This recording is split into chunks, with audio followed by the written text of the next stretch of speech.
Welcome to the Game Changer 00100 show. I am your host, Game Changer. So, before I get started into the topic at hand, I want y'all to hit that like button, but more importantly, I want to give a shameless but much needed. Actually, it's probably not even much needed at this point, but I do want to give a plug to the movie Sinners. Um, yeah, true brilliance. And I'm not just saying this because Ryan Coogler's from my hometown and everything we do is spectacular. I am going to say that it is just a masterpiece. Now, people are like, "Oh, this is the greatest film of the year," but it's only April. That's not really a okay.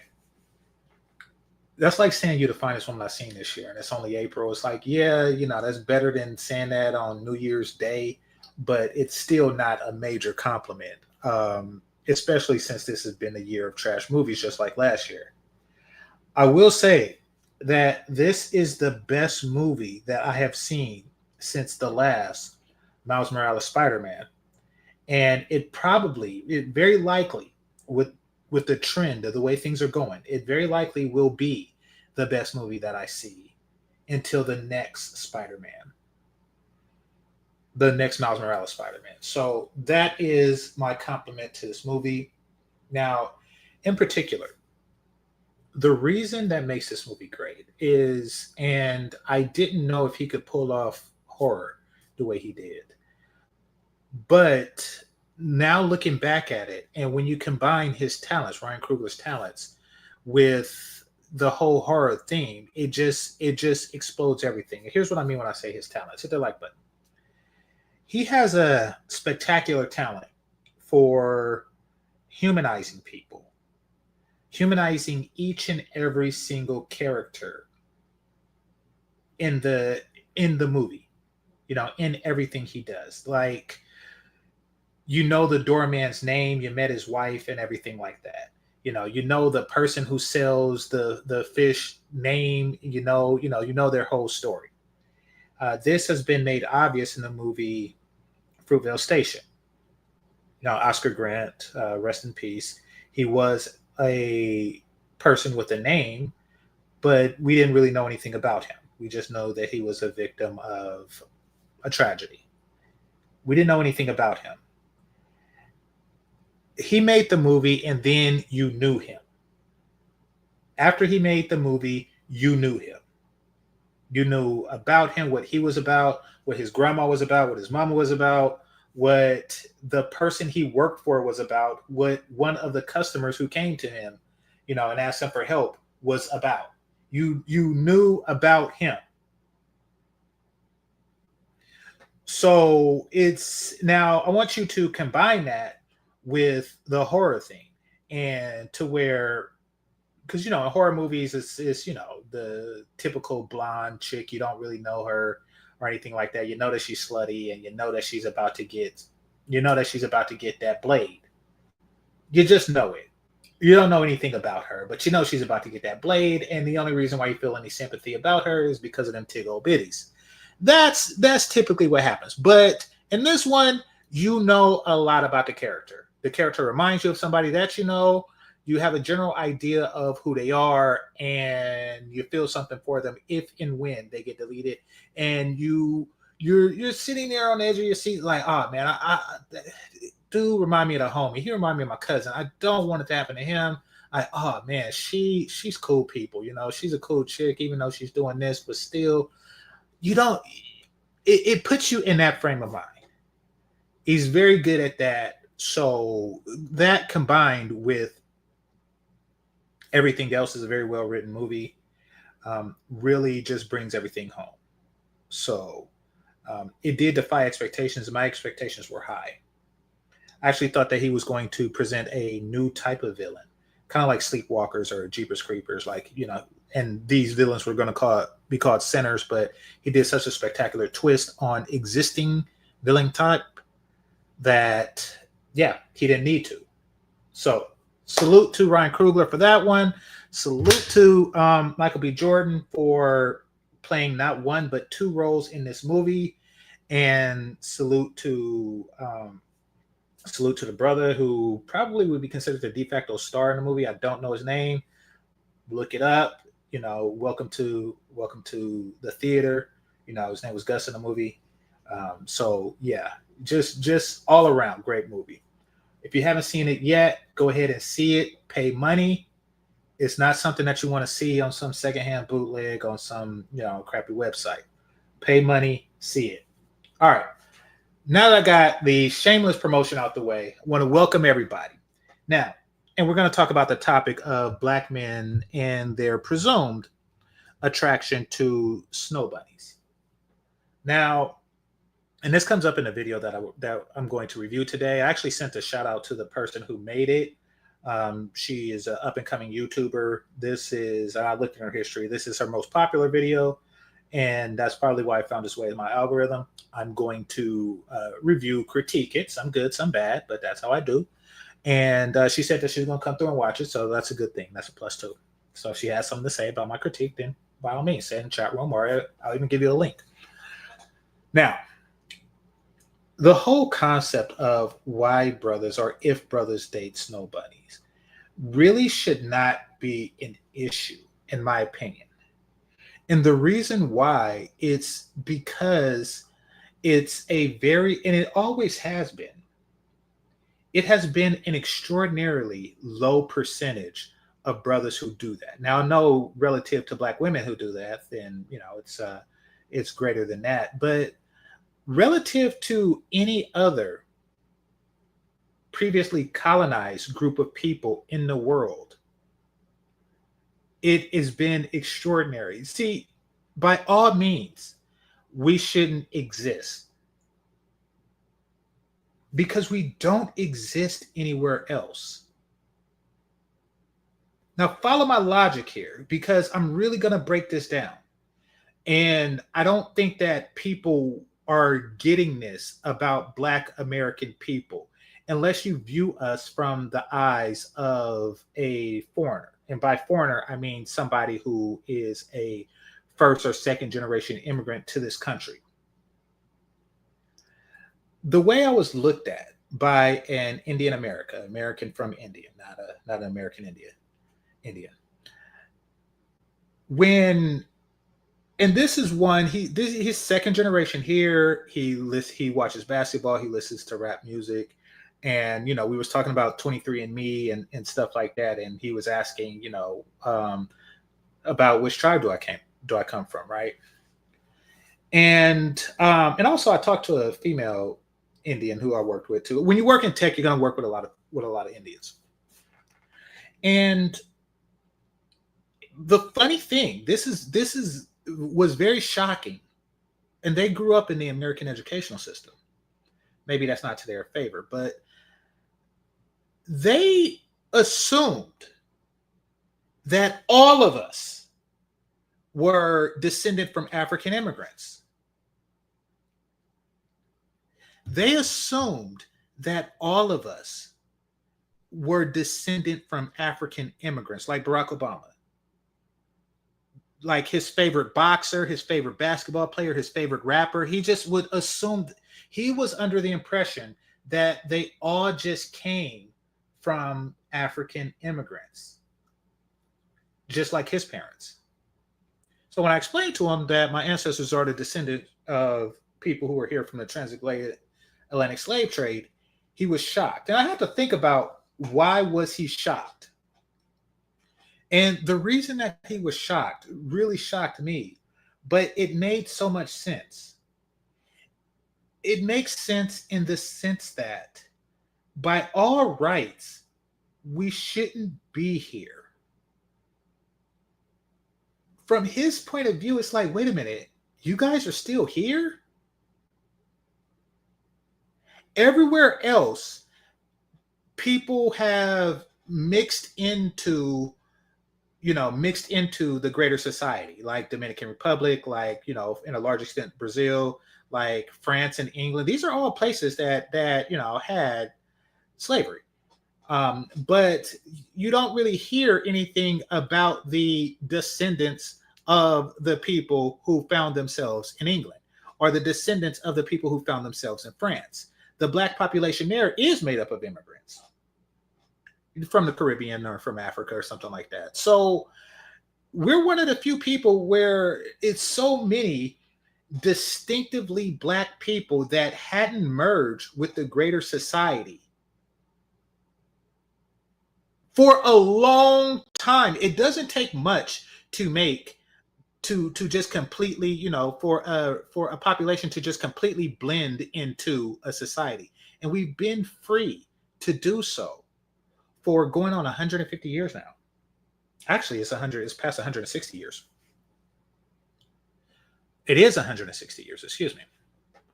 So for which means that there has been very little intermixing between African Americans and European Americans. Very little, or else we wouldn't be here being 13% of the population. If you don't believe me, just ask Brazil, whose, their percentage is very, very, very indistinguishably African. Or, excuse me, they're distinguishably non-African, I should say. So, but yet there's still this complaint. And I'm not saying the women who made this video was complaining. But I'm saying there is still this complaint, like, oh, he's one of those, 0.1%. I'm talking about when they first started making this complaint back in the 60s or some crap like that. He's one of the 0.1% of black guys that did this. They're taking all of them. Like, are you kidding me? Are you kidding me? So we have been hearing this complaint since well before I was born. I actually heard it in the womb. Like, it was ridiculous. My mom was complaining to her friend Loretta, talking about, oh, he liked them white girls, before I even was born, I heard that crap. It's ridiculous.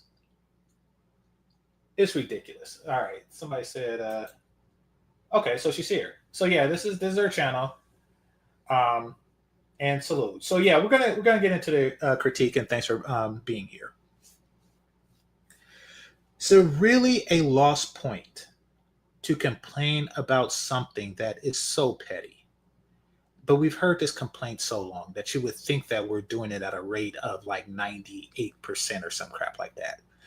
The way they complain about it would be as ridiculous as a person complaining about that percentage of germs that Listerine don't kill. Listerine kills 99.9% of germs. If somebody's complaining about that 0.1%, they stupid at this point. Now, that has caused a wedge between black people, hit the like button, between black men and women that I have seen throughout my post 40-year lifespan play out. So basically, they took a small issue was taken, and it turned into a big hoopla. Hit the like button. I'm going to show y'all a glimpse of how black people interacted before this really just took root. Hit that like button. We're definitely going to get into it. Oh, music.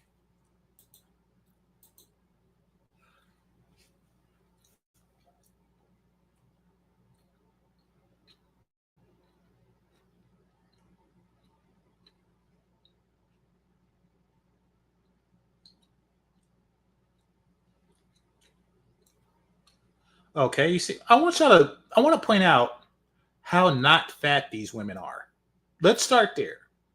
I want to point out how not fat the women are, or the men.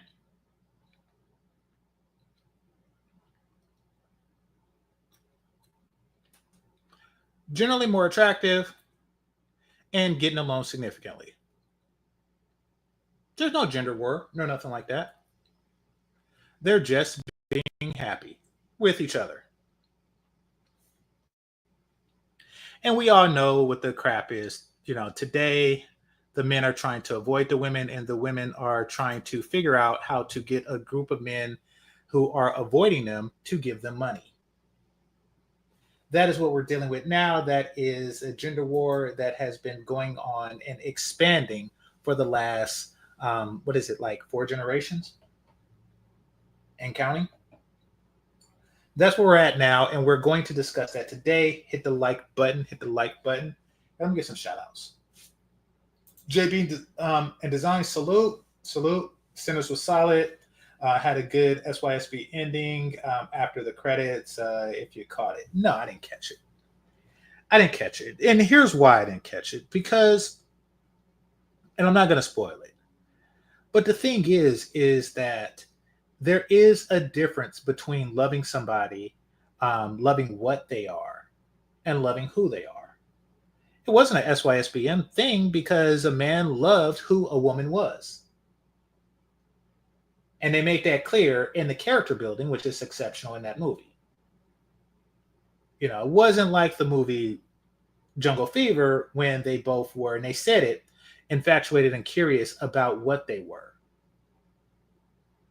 You know, it's a difference between that and being enamored by who a person is. Sweet Melody Media, salute to you. Let's see. And of course, the maker of the movie I'm going to, or the podcast I'm going to review today is here. Marjorie with Purpose says, "I'm watching. Thanks for the invite. You're welcome, and welcome to the show." And H&M, salute to him. All right, man with the rhymes. All right, so now let's get into it. This video, and if I have time, I'm going to review another one that she did. This video is entitled Black Men Loving Snow Bunnies and Interracial Dating Part 1. Now, this is an outtake from a live stream that they did that I didn't see, so I look forward to seeing Part 2. And if I feel, you know, if I have the time and energy and it permits, I will cover that as well. All right, so I'm going to present this. Okay, first critique. In my opinion, there should be a question mark here after the word bunnies, or snow bunnies is one word in this instance.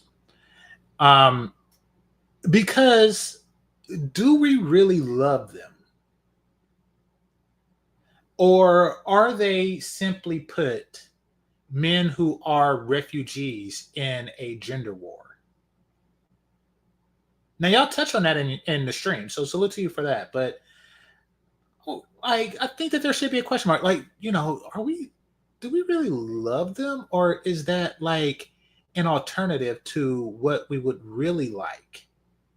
And that is an equally attractive and cooperative Black woman. As our history has shown, we prefer. Let's get into it.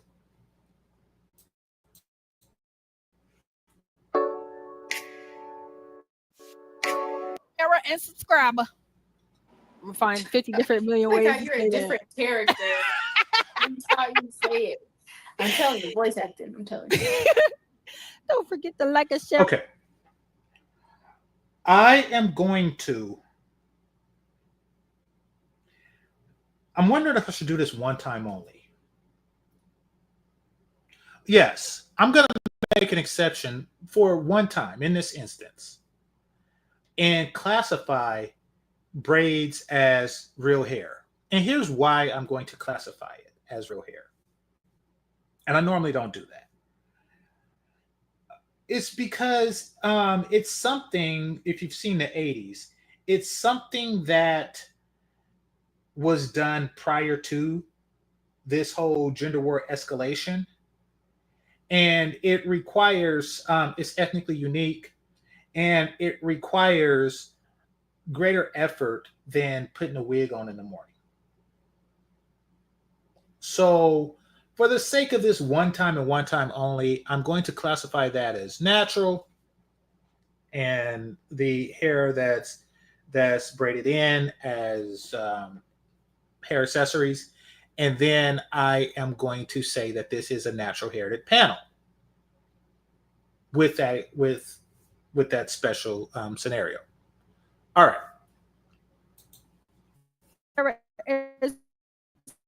Subscriber, please. We're gonna look at Brother Cameron Samuels, the godfather of dating.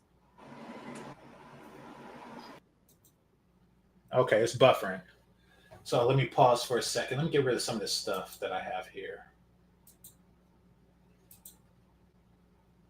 All right, somebody says snow bunnies. Okay, let's talk about snow bunnies, for example. I was going to wait until they talk about... Actually, no, I'll wait till they do it.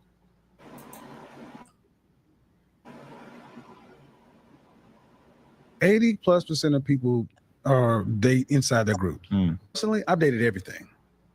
I say make yourself the best version of yourself and pick from the best you have available. Because at the end of the day, we're all human, but most people want their group. Right. See, what I think the disconnect comes when you feel like you're having to pick from lesser options, but that's a function of you. Like I said, if you make yourself the top choice or become the best version of you, and you can say and know not what you want, but know what you need. That's a difference. Know what you need and then pick for that and outcomes, not for short term. That's relationship. I mean, think about you and your best friend. Y'all don't want to kill each other sometimes. Yeah, this guy want to kill each other all the time. Huh? But let somebody fuck with him. Oh yeah. You know I'm coming. That's it. Blame me. Blame me back. That's it. And that's the thing. We have that as men. Men want that with women too. Nice. And women want that with men. And the thing is, that person may look different from a want standpoint versus a need. And I just actually speak to that. And if you look at what it did with the thing with Tommy Lee came on, she said, you know, I really do want that. I'm like, I just want to trust. I'm like, I get it. I get it. And more women would be likely to get what they need if they're willing to be vulnerable and risk saying that, because what they've been told is every man out. Okay, I'm gonna stop right there for a second. Here, let me read what Marjorie had to say. It says those locks, those are locks, not braids. Didn't know that. Okay. All my hair. Okay, so I don't have to make a special exception. Thanks for acknowledging the natural hair. Okay, you're welcome. Thanks for having the natural hair. All right. So that being said, here, let me get rid of this. So that being said, what Kevin Samuels is saying, by the way, those of you who don't know, check out my earlier stuff. Kevin Samuels would bless me with his presence on my show from time to time. Back when he was a smaller YouTuber and when he was a larger YouTuber, he would always remember who I am and stop by and say what's up from time to time. Don't believe me? Check the show. All right. That being said, what he is saying is true, but it's true for a different reason. It's true for the fact that men want to replicate themselves. It's the men who are really more likely to want what they want, and that is with a woman of the same ethnicity. It's men who want the same tribe. Women want something different for reasons that I'm going to explain. And I know Black women like to make it appear that they date men out of racial solidarity, but truly they don't. Not dating white men isn't the same as dating Black men. I'm going to say this again. Not dating white men isn't the same as not dating Black men. It's kind of like if Coca-Cola was to look up how many people are not drinking Pepsi and assume that they're drinking Coke. Like, oh, they must be loyal to Coke because they're not drinking Pepsi. But when you look deeper into the stats, Black women aren't dating anybody. That's not race loyalty. That's really the dissolution of a race. So what women want, well, I'll save that for later. Hit the like button, please. We'll get into that. Ain't shit. Ain't nothing going on but the rent, bills, such and so forth. And women today, in my opinion, don't truly know modern men. They know the caricature. They know the character of men. I'm like, well, I mean, the icon of men. Now, what you need to do is understand, if you actually understood that they're got wants, needs, and desires too, it will be a lot easier for you to let your guard down and let yourself risk being in a relationship, because it's always a risk. I saw a video of you discussing this sort of Instagram live that Tommy Loren did. And for those who don't know, Tommy Loren, kind of conservative commentator and whatnot. And I had heard about the video because I was vaguely aware of it when it went viral in the early days. Basically, a bunch of people dunking on her and try to act like what she was saying. I think that's about the extent of that. But I like what he said. Go with what you like. Yeah, go. I think you should go where you're loved. I'm like, what? And when I hear, I think this on both sides. When I hear, say, Black men.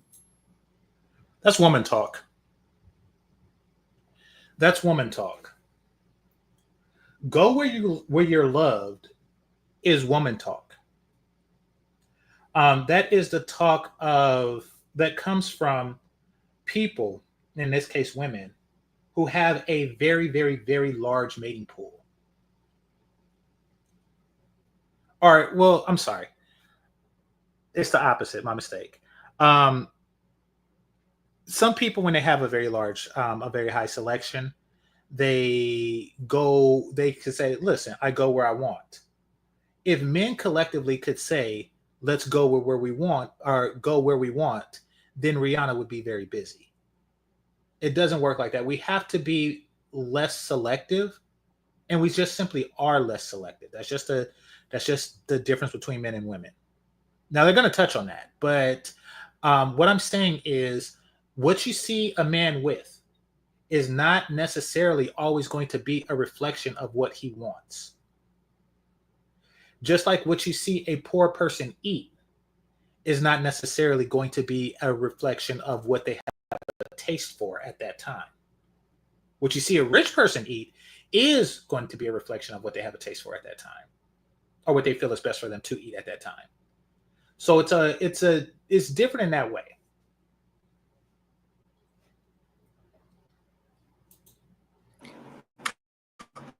A black woman being mad at the other person dating outside their race, when that person, it's like a lot of times they're dating outside their race because that's the only people that talk to them. Mm-hmm. Are you gonna talk to that man? No. You think he corny? Are you gonna talk to that woman?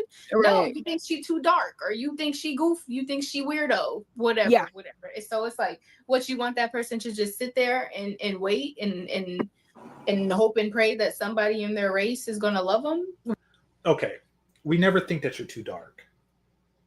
And I know I'm from Oakland, and I think that Southerners are weird as I don't know what.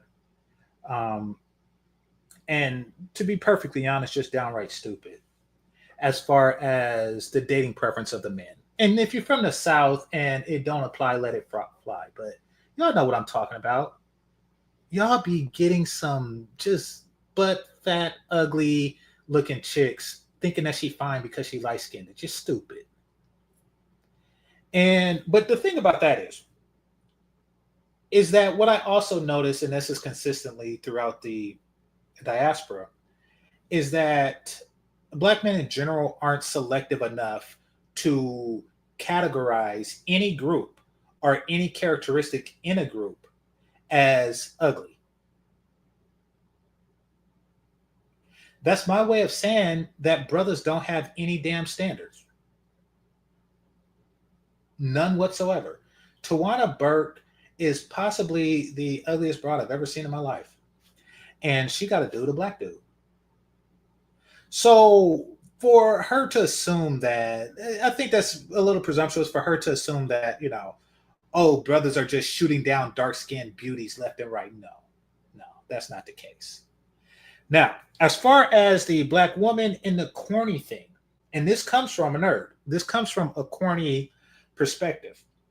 Not all, but a large amount of black women, and I don't know why they think that nerds are dumb, or we don't well, maybe many don't, but we don't understand human nature and tactics, really. This is what I've observed, is that you want me and you don't know how to go about doing it. It's not that you don't feel that you feel that I'm too corny for you or something like that. What I've gathered is that, well, okay, let's talk about black women's mating strategy for once. As I mentioned on previous shows, they, and possibly other women too, look at relationships as a negotiation. And in a very real way, it does come down to a negotiation. Who's going to do what? And who's going to, spend what, who's going to spend the most on rent or mortgage, if you already owned a home coming in, who's going to sell the home. These are things negotiated. Who washes dishes, who takes out the garbage, it's going to come down to negotiation. Black women's tactic that they take a little bit further than they should, and it's definitely to their detriment, is preparing for that negotiation. they try to leverage you as much as possible. And when it comes to guys like myself, they're not going to present to you your actual true value.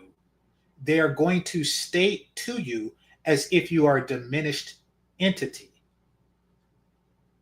Now, maybe the non-nerds or the street dudes or whatnot are stupid enough to believe that. But I'm not, so I kind of see through it. It's like, oh, I'm corny. Oh, okay, then I just assumed that mess with. Oh no, wait. I'm just saying, you corny, but we could still get together. It's like, yeah, okay. If you think Michael B. Jordan is corny, then you're stupid. I mean, and he don't have time for such stupidity, and nor do I. It's like, maybe if I call him corny, he will see himself as less valuable and value me more. We're not that stupid. Just like if you call a street dude broke and dusty, he's going to call you queen. Maybe he's that stupid. Maybe. Or maybe he's smart enough to say, listen, I got a 6-pack and swag. You going to get down or be out? I mean, listen, it works. It's guys who do that. Guys do that. They call it negging in the pickup culture, which is stupid. But in the pickup world, they call that negging. I'm not a teenage chick that you're trying to get your number for. I understand my value no matter how you value it. So that's it. That's all. It's a tactic that I see through, and maybe she don't see it because she don't do it. She don't use that tactic. She don't go up calling guys corny, hoping that they'll be more interested in her. She don't seem like she's the type to do that. So, but yeah, that's what they're doing. It doesn't work, at least not in my case. I don't think it works in most guys' case. So it's a non-starter. It's a non-starter. Now, as far as, and really, even if it does work, the guys just wind up finding groups of women that don't find them corny. And that's not the outcome you were looking for, so it didn't work for you. But nevertheless, what it comes down to is that because of this gender war and black men and black women are not getting along the way they should, we're getting in where we can. We're not going to be as picky. And, one of the things, so black men start making concessions. And one of the main concessions is race. Why? Because it's an easy concession to make, and it broadens your mating pool by a tremendous amount.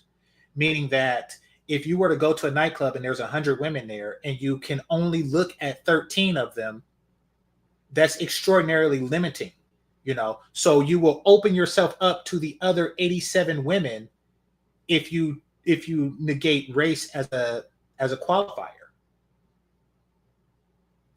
Now, and that's really why we do it.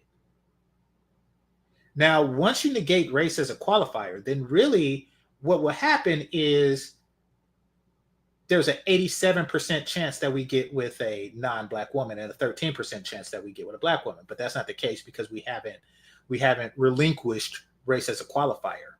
Some of you dumb dudes, and I'm not saying that you're dumb in it, but if this is more prevalent in the South, some of you dumb dudes have relinquished weight as a requirement. And that's something I am not going to do. I'm not going to get with a fat broad because things are scarce. That's what black men have been doing.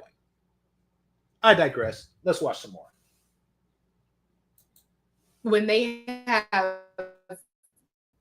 other men of other races saying, I'm willing to love you like that, I don't get it. I don't get it. Like I know women who black men do not talk to them. Black men. Okay, hold on. Let me put this. I was eating a cutie. That sounded wrong. I was eating one of those little oranges. What are they called? Clementines? And they're packaged in a thing called cuties. So let me remove that and put it in a napkin while I say this. Bullshit! Let me tell y'all something. There isn't a woman alive that white men want that black men don't want. I'm going to repeat that. There is no. I interfere and I hit the pause button when I damn well please. Anyway, there isn't a woman alive with 2 tits and a vagina that gets rejected by black men and embraced by white men. That is complete and total bullshit. I don't think that she's the one doing the bullshitting. I think that it's black women who talk to her in her circle that has bullshitted her. That is complete and total bullshit. Black men, your standards is trash. Your standards is trash. And when it's not trash, it's garbage. Okay? It is complete and total, utter trash garbage. Everybody else have higher standards than you. When was the last time you seen a 4'13" Asian man with a woman who was not slim in the waist, real in the hair, and polite in the personality? When we have the trashiest standards of any man that has ever lived, unless Eve was a fat broad, we have the trashiest standards of any man that has ever lived. So for them to pretend as if there's a woman out there with hair on her vagina that black men are saying no to, that's so ugly that a black man would say no to, but white men will say yes to, is complete and total and utter bullshit. Let's continue. And to whoever that was, let's talk about, oh, now I'm gonna play it. Don't approach them. Oh my, okay. Now we're gonna talk about her. Now we're about to talk about Trendsetter. Oh, you're from different Colorado. It's a different story. There is no different place. You ever notice how women will always say, "Oh no, you need to come to here because black women outnumber black men 7-1," or some crap like that. But every time you go there, it's the same stuff. A bunch of fat broads talking about, oh, yes, you know, the men are too gay or too in prison, you know, and they'll still shoot you down. There is no Mecca. There is no place that you'll go where they're just waiting for, you know, the men that they call corny to bless them with their penis. Stop lying. There's not a place like that. Which one? I can't tell. All right, I'll put the link out there. If you want to come up and defend yourself, that's perfectly fine.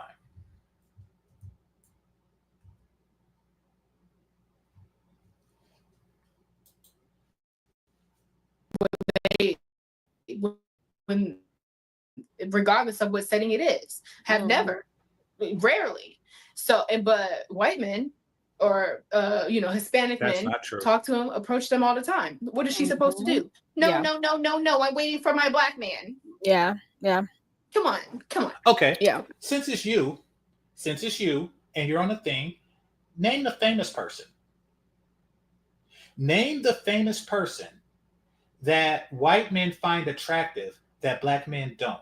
Name the famous black woman that white men find attractive that black men don't. Is it Tika Sumner? Is it Eve? Is it Serena Williams? Is it Halle Berry? Is it what's her name? The one that said Marcus. Eartha Kitt? Is it Dorothy Dandridge? Name the black woman that black men, first of all, name the black woman that black men didn't find attractive.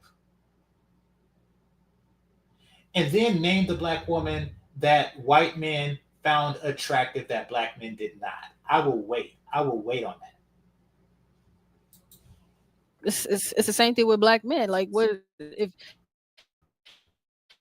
if all his life he ain't seen nothing but black women disrespect him, try to emasculate him, dog him out, and then he get him a white woman and she like, oh baby, what do you need? How can I help? And she, helping him be his best self. What he's supposed to do? What is he supposed to do? What is he supposed to do? Yeah. Were you gonna talk to him? No. Yeah. And don't act like you were. Yeah. I be seeing certain men, I be like, oh, I was gonna talk to him. So I think they're a perfect fit. Like, Yeah. I will give that to you.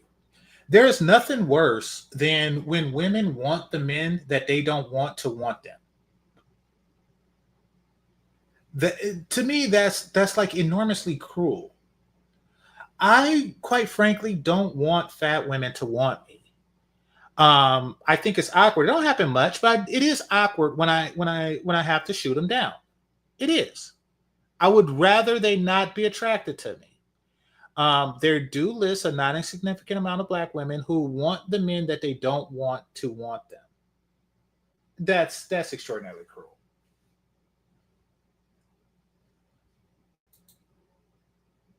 Okay, she is saying the women she has spoken to. No, I get it. And notice I said that I don't think that she is bullshitting. I think that she was bullshitted.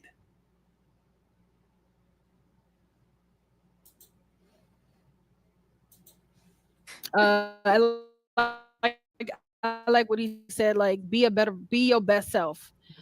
Make that your goal to be the best version of yourself, because that's what a lot of people are not doing. A lot of people are blaming their relationship issues on everybody else instead of it being okay. It's I need to work on something. Yeah. So. Yeah, I will say, like, for me, like, that's the part that really stuck out to me is when you were saying, you become the best version of yourself. You kind of start to attract where you are. But I can say some of my craziest relationships, I was the craziest that I've ever been. So I ended up with the craziest guys that I've ever talked to. So it's like, it makes sense. Like, I had some crazy experiences, but it's like now I'm happy that I am in a place where I do want better for myself and for my life. And I haven't even, been looking. Like, I'm not saying it's not hard, because it does get hard sometimes, but still, like, I know the long-term goal, even though sometimes, the short-term goal might seem, more accessible. Oh no, we just want something right now. Just right now. But at the end of the day, it's like long term at my best self. You risk damaging yourself before you. Okay, I'm gonna stop right there for a second. And that's really to just let the stream catch up in the buffering and stuff like that. But so she unfortunately she represents the deficit that Black women are in. And here's what I mean by deficit, because of the way the economy is working and international trade and relations is going, deficit is taking on a whole new contemporary meaning. So I'm going to say what it means in this context, and that is there is a knowledge deficit that's going on amongst Black women that is not their fault. It's not their fault. It's kind of like they're out, unfortunately, competing with women who was groomed to, one, avoid certain pitfalls in a relationship, and two, to how to be a functioning member in that relationship. Now, what happens is a lot of Black women and girls, and we have somebody here, so she correct me if I'm wrong. A lot of Black women and girls, they become adults in a great deficit because they haven't been groomed to be in a relationship.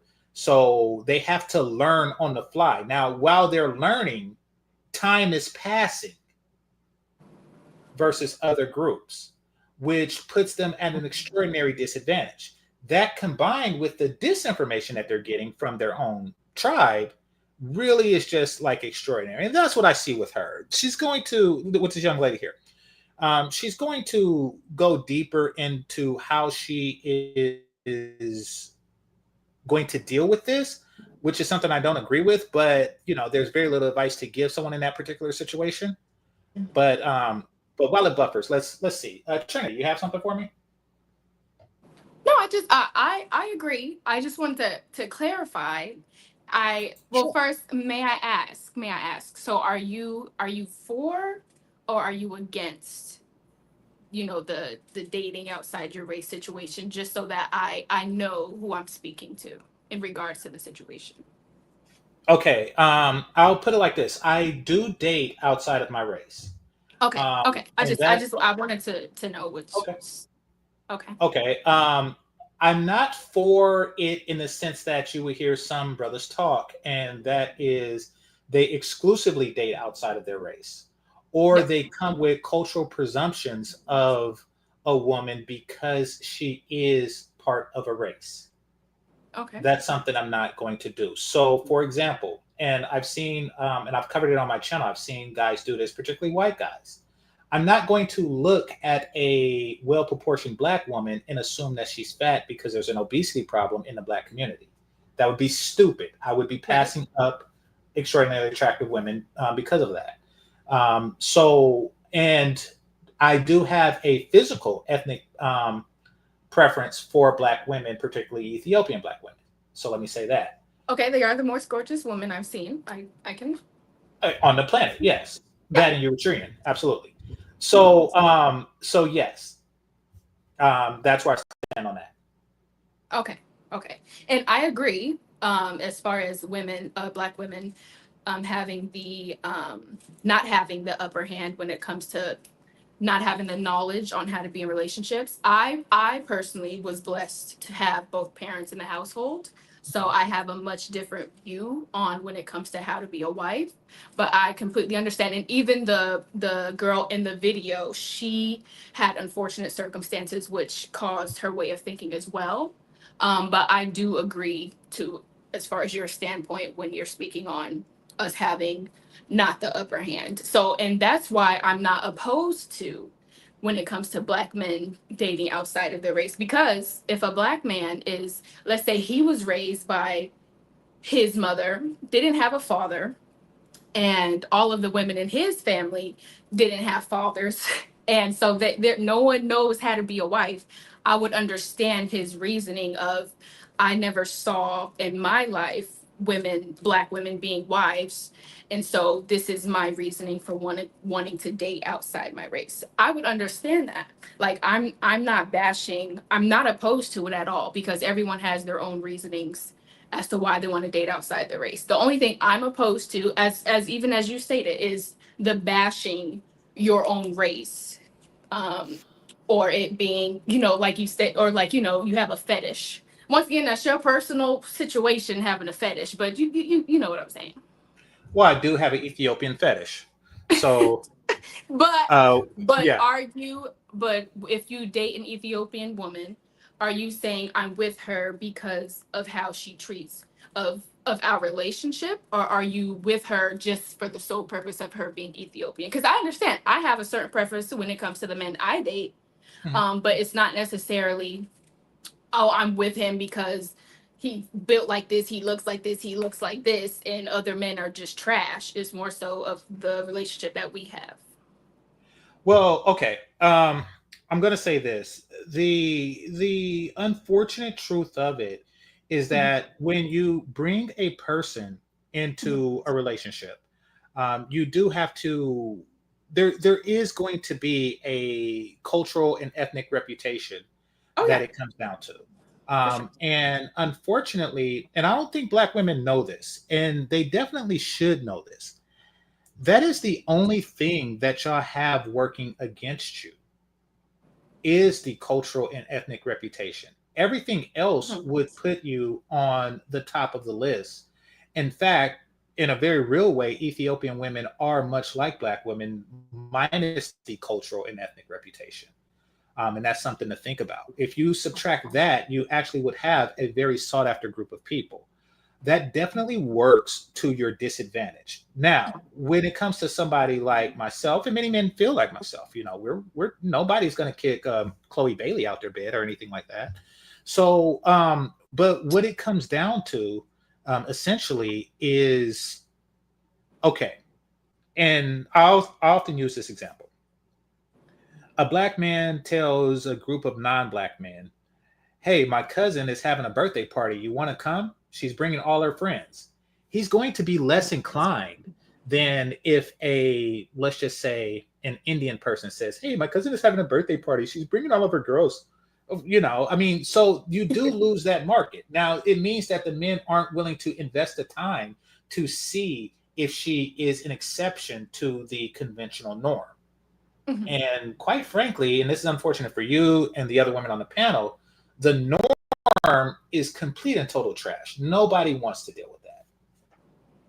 The norm, as you're speaking in the culture? Yes. Okay.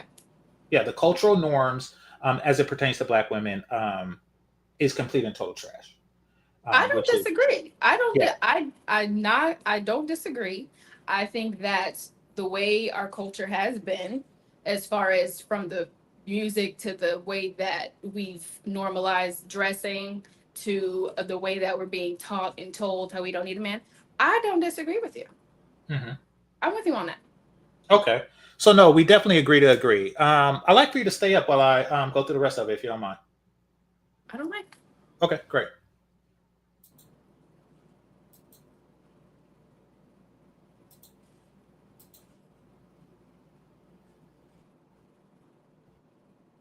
And sorry if you can hear my ear. I'm burning in here, so.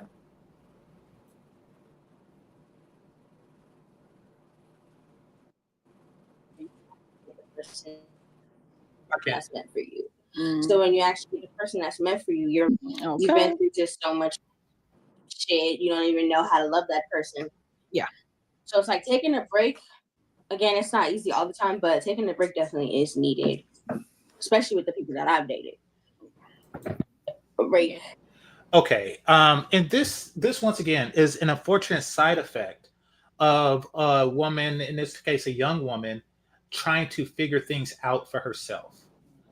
Taking a break is the worst thing you can do, especially a woman. Men, because of our sex drives, we're not really like inclined to take a break. A man who takes a break is an incel. We're not really inclined to take a break like that. But women shouldn't take breaks for other reasons. A woman taking a break is the equivalent to an athlete taking a break. You only have so much time, and yeah, you're a phenomenal athlete. And then, if you lose the championship, you just say, oh, I'm going to take a break next year because I lost this championship. Trust me, it's not going to get better next year. You are going to be older and it's going to be more difficult to win that championship, especially when you're less practiced. Taking a break does not help Black women. It doesn't. Just Black women? Well, they're the most inclined to do that. Like a lot of people say, well, how come white women are getting married by 25? Well, one is because they didn't take a break, and for two, they value marriage a little bit more, actually a lot more. But there's the aforementioned reasons, the grooming and stuff like that happens in childhood. So there's all of that going on. But I will say that the conclusion that she's come to is not the best conclusion, and that is taking a break. She doesn't realize how much of a premium men put on youth and fertility. Okay. And I think that that's something that we as men need to be honest about. We do put a premium on youth and fertility. We don't tell y'all that because we want to get into your pants. But the truth of the matter is we do. And, the product that you're putting out on the market is going to be a year older than the product that it's kind of like selling your car. Like, hey, maybe I'll just wait next year to sell it. It's like, well, it's going to be less valuable. Okay. I think agree. She realizes that. Go for it. Sorry, you want to finish? I don't need to. No, I'm just saying, I don't think she realizes that. I don't think a lot of Black women realizes that. I understand that, things are tough and guys, particularly Black guys, are problematic because we were groomed to be players. But I can tell you that doesn't help with the scenario, with the situation. You only have 520 Saturdays in your 20s. Are you going to waste 100 of them finding yourself? Don't do that. Okay. I agree and disagree. Okay. I will start with disagree first. All right. What if in that break it is her in defining herself, what if it is therapy? Because would you rather, let me ask you, would you rather have a woman who she's not getting help, she's not taking breaks, she's continuing to date, and she's just stacking up trauma, she's stacking up, oh, I can't deal with this guy, I can't, stacking up preferences to get all these little itty bitty unnecessary standards?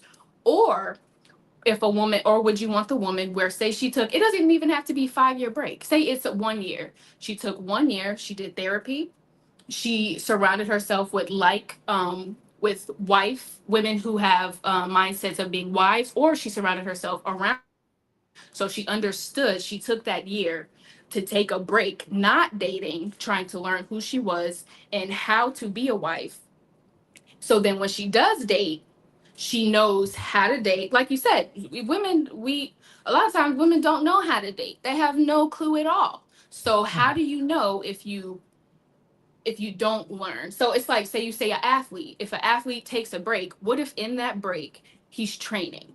In that break, he's doing the 20, I don't know how long they practice and things of that nature. But you see what I'm saying? He's doing the muscle, all the different stretches. He's getting the proper training. So when he comes out, he's coming out cold.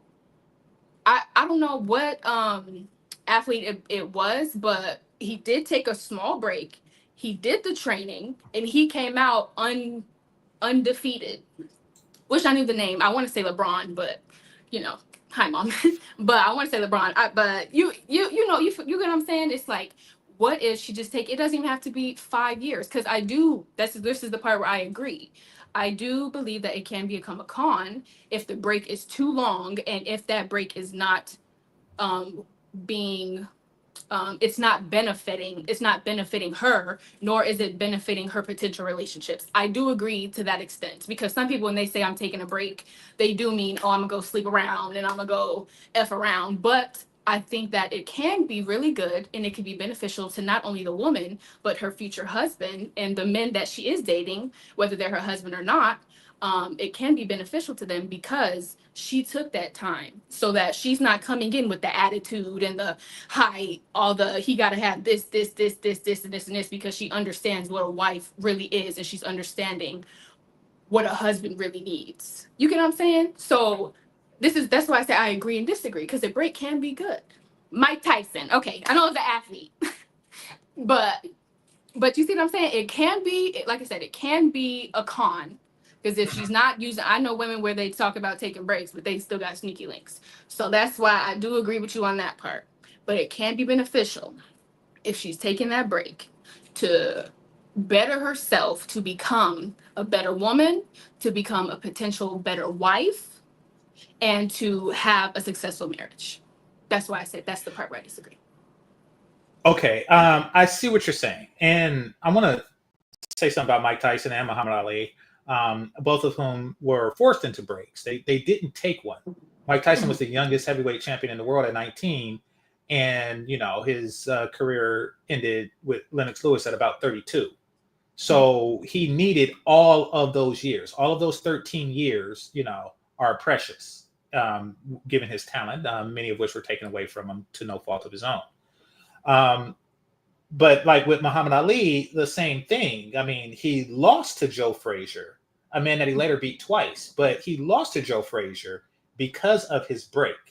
Now, the thing about it is, and we want to keep it into the athlete analogy, when what you said, a guy takes a break off of, he takes a year off of basketball or what have you until, but he's still practicing. Yeah, but he's still practicing, et cetera, et cetera, et cetera.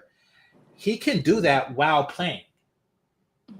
He can do that while playing. You're still practicing while you're playing.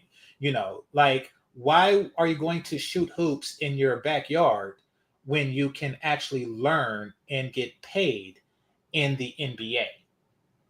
And you're actually being challenged real life. You're learning as you go.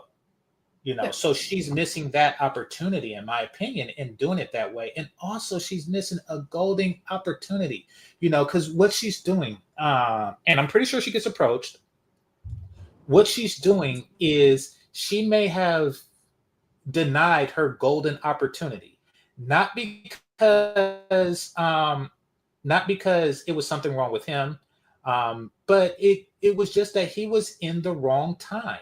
You know, like the right man is not always going to come to you at the right place in the right time. You Right. know, and if you reject a man, you know, if you reject Mr. Right just because it wasn't the right time, I mean, you know, you can't really fault anything that happened subsequently. You know, you can't. You know, it's not his fault that you were on a break. He could have been the best guy for you, but you were on a break. He could have been somebody who's patient enough to watch you grow into the better person. You know, which is really what we want. We understand. We innately understand that it comes at a deficit with many women. Yeah. But as long as we see you working in a direction, we're willing to work with you. She would pass up that opportunity because, you know, she feels that she's going to learn something about herself. She already knows what she needs to know. And that is that the things that she has been doing and the people that she's been choosing has been wrong. That's what she needs to know. You know, even in a relationship, and this goes back to when people used to marry at, 13 and stuff. You think they found themselves, or do you think that they grew together? I mean, or did you think they knew themselves at 13, or did they grow together? Did they learn Yeah, themselves they through each grew other? together, but they didn't have the adult trauma. You get what I'm saying? They didn't have, 13. Yeah, that's smart. Meet your love at 13. Because Mhm. when you call yourself dating in your 20s, in your 25, in your 30s, it gets harder. You enter more riskier circumstances in more ways than one. So that's Mhm. why get married, but people like her, and there are many women like her who they didn't get that, where they met their husband, their wife at 13, 14, 15 years old. So she did experience certain things in her 20s that did cause certain traumas. So that's why I had asked, which one would you prefer? Would you prefer the woman who she's acknowledged I would probably ruin a relationship due to my trauma, to my lack of maturity, my lack of understanding of who I am. I have no idea how to be a wife, all this list of things. Or do you prefer the woman who took, say it's 6 months, like I said, it doesn't have to be a year, I'm just using that number as an example, Mhm. but say it's 3 months, say it's 6 months, she went to therapy, she took whatever classes, courses, she spoke with married women, she got the mentorship, she got the training. Which one would you prefer? With your honest answer. I have no judgment.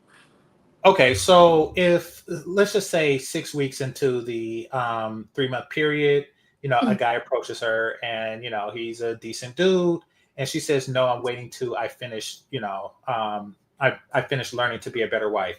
Why not meet him, get to know him, and in the process of being a better wife, then, you know, like continuing to go out with him? Wait, first, you answer my question, and then I answer yours. No, you were saying which do I prefer? I'm Yeah. okay. Okay. Which would I prefer? That's hard to say And because I have no judgment, which either or. okay. Um, which would I prefer? I would prefer a finished product. Okay. Which would be a person who went through, you know, finishing school or whatever to make her a better person. You know. Exactly. She understood and However, she I got. can't control the circumstances under which I need a person. Hmm. Therefore, I'm not going to like listen, like, look, I met you today. I Hmm. shot my shot today.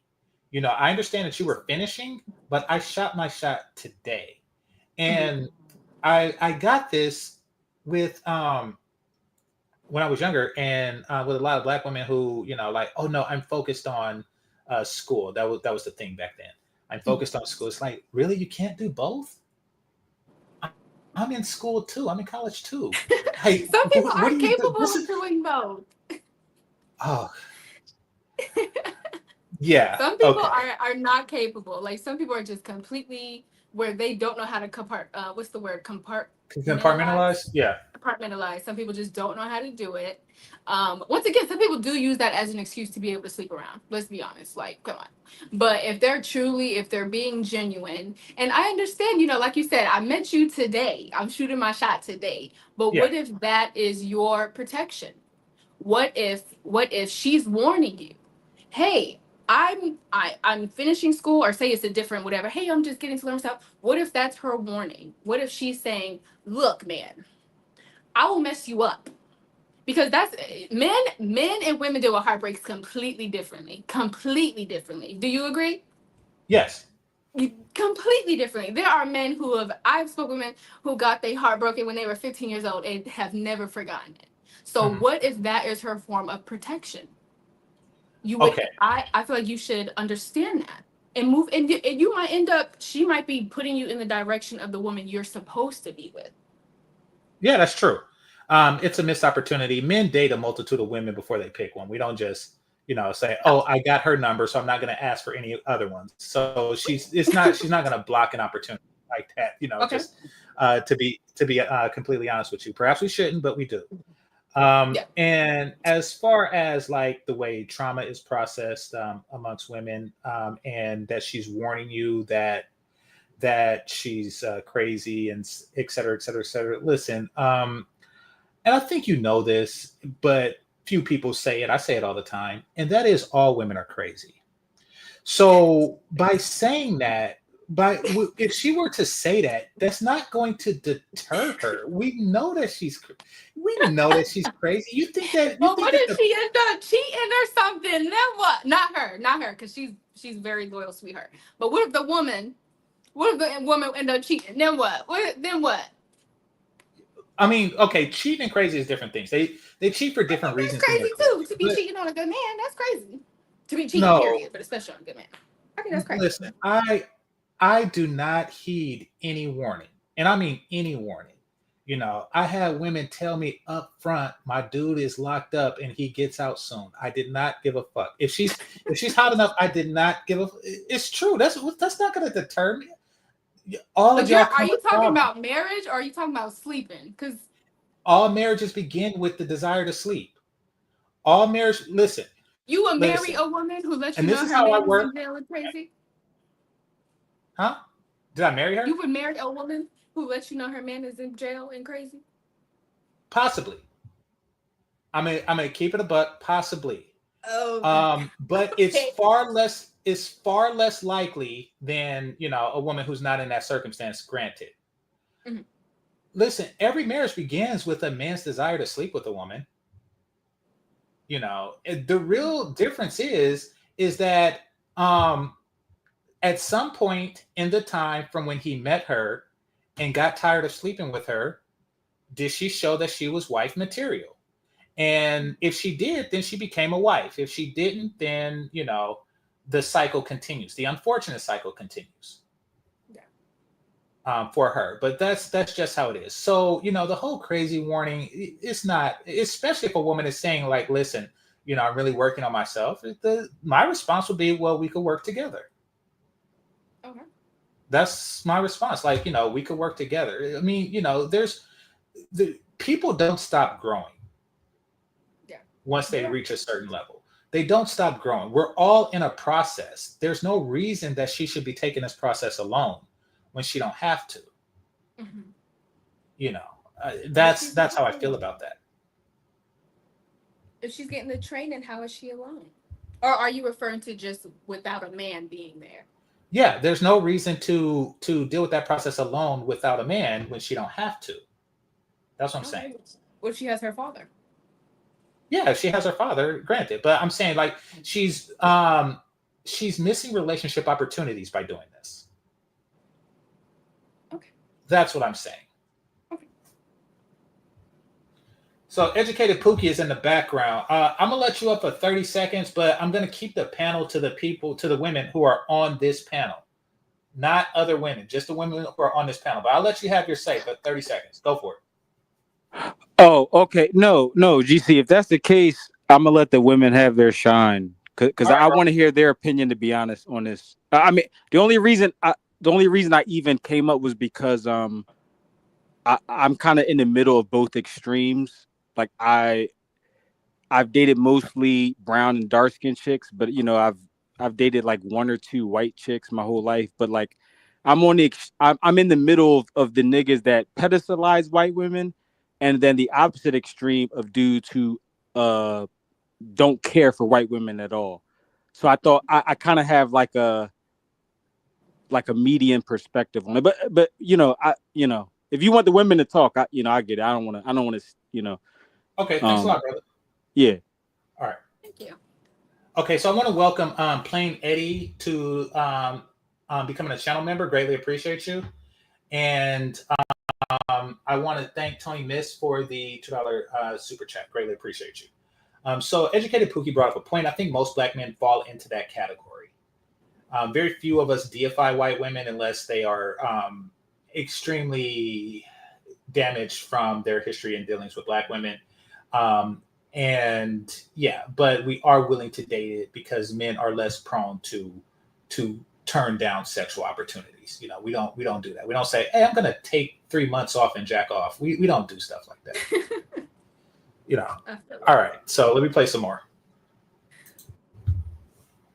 A break is nice.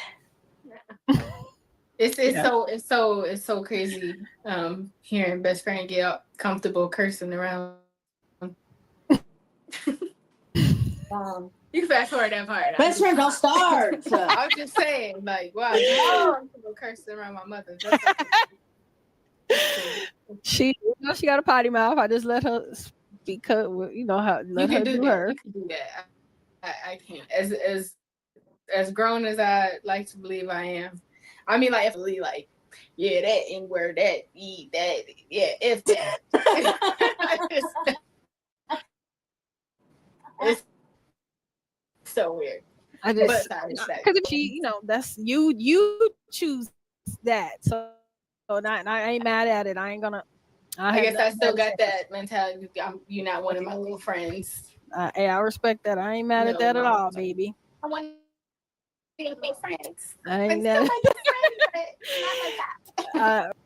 Okay, so I'm assuming that Marjorie is the senior here, and I get the impression, and I think she's still in the chat room, so she correct me if I'm wrong. You said senior?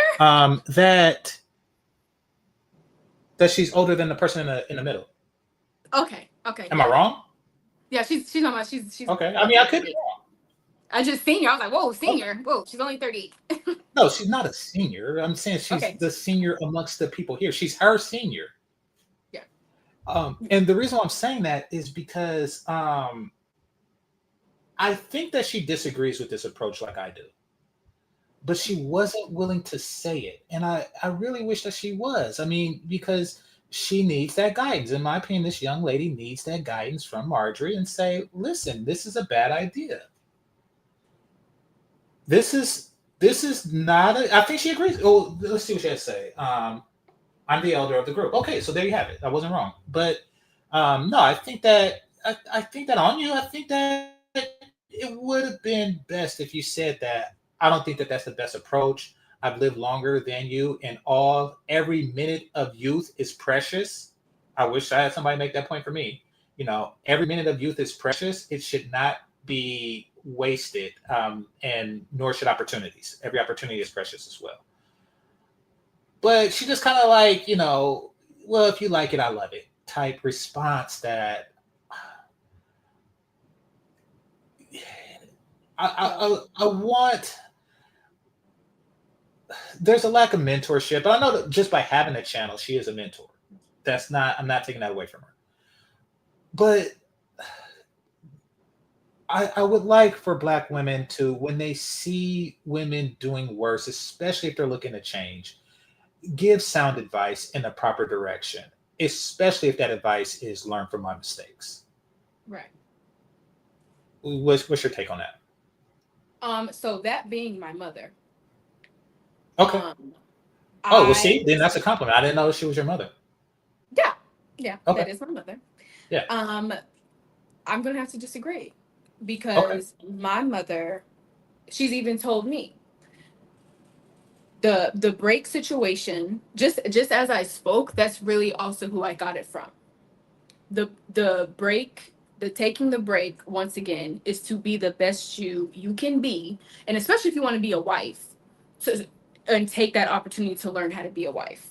So I know for a fact that she wasn't holding back and that she didn't oppose to the break, especially knowing her. She is her mentor. She is teaching the one in the middle how to be a better woman, how to forgive those who did her wrong, how to heal from those traumas, knowing that the one in the middle does want to be married soon, teaching her how to be a wife when that time comes. So I'll speak about my mother. I don't know about the other women who are teaching other women to take breaks and things of that nature, but that's what I'll say about my mother. I know for a fact that she is okay with her taking a break because she knows her reasonings and she knows where it's going. What I got was not guidance, but respecting her right to go in a direction that she doesn't necessarily agree with. To me, that's not guidance. Like, okay, for example, me, right? A young man was to say, man, I'm sick of Black women because of the past experiences that I've had. I'm only going to date non-Black women or foreign women, et cetera, et cetera, et cetera. I could say, okay, well, if that's you, then do you. I could say that, or I could say like, well, that there is some cultural problems. However, if you find one that solved those problems, understand that she's rare and appreciate it. I would say that. I mean, this is me guiding him. Right. I'm not. That's my approach to such things. Mm-hmm. All right, let me play some more. Oh wait, actually, let me respond to this for the super chat. It says 6 months of waiting makes her easy/vulnerable pickings. It could, in my opinion, it could, and thanks again, Tony Miss. It could go either way. Yeah. One way it could go is, like you said, she's vulnerable pickings. Another way it could go is she requires something to justify the wait, which may not even be warranted, which is also bad. Like, a nice guy comes along, but, he may not be the tallest. Like, ooh, I waited 6 months for this short king, or what? It could go the opposite way. Who knows? Yeah. But and that's what I think. It could be pros and cons. Yeah, exactly. But thanks a lot.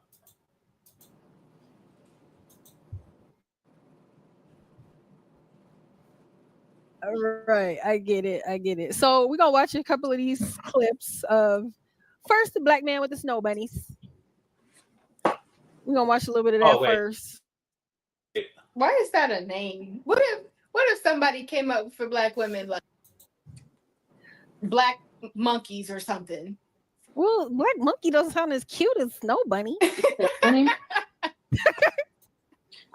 okay, I'm going to pause there because since I have you, chocolate bunny would be the equivalent.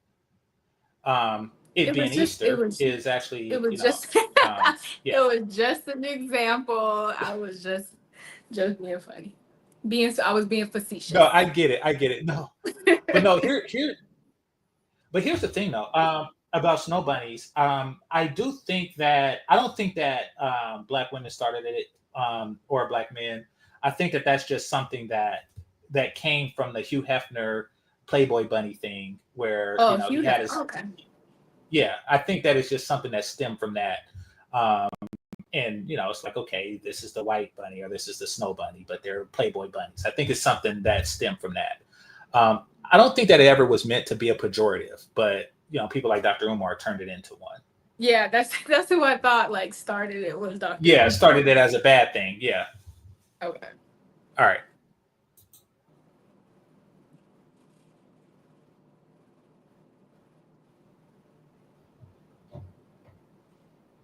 Black queen. That's what the white woman says.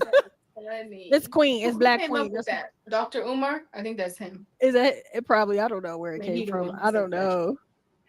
I don't know where it came from. Okay, I'm gonna just so you know, Marjorie, when you play copywritten music on your stream, YouTube is less likely to promote said stream. You probably got a notification from them, so you want to avoid copywritten music like this on your streams. But we could get the gist of what's going on here. They're spoofing interracial relationships.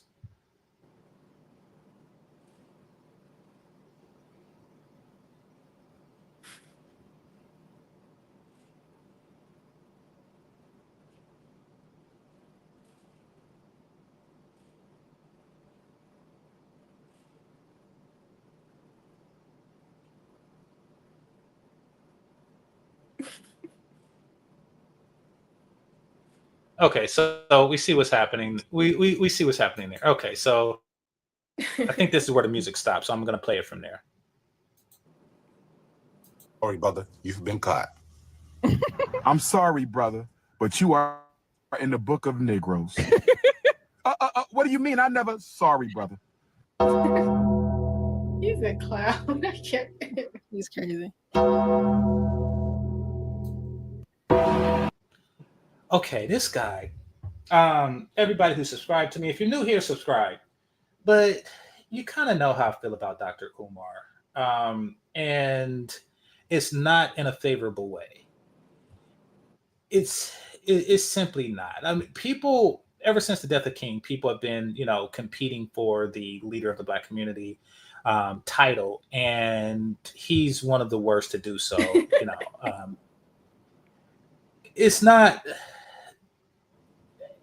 Yeah. Okay. What are your thoughts? Because I heard you chuckling through the thing. So, what's your thoughts on that? Because I agree. I'm not there are things that I agree, and I'm someone I can agree and disagree with the exact same person. I don't have a one side whatever. So yeah, I do agree. I think certain things, Dr. Umar, he does have a point, but other things, it's like, sir, I don't think you're the best. You're cool, but I don't think you're the best representation of the Black. Well, I see him as a comedian. I don't see him as a leader.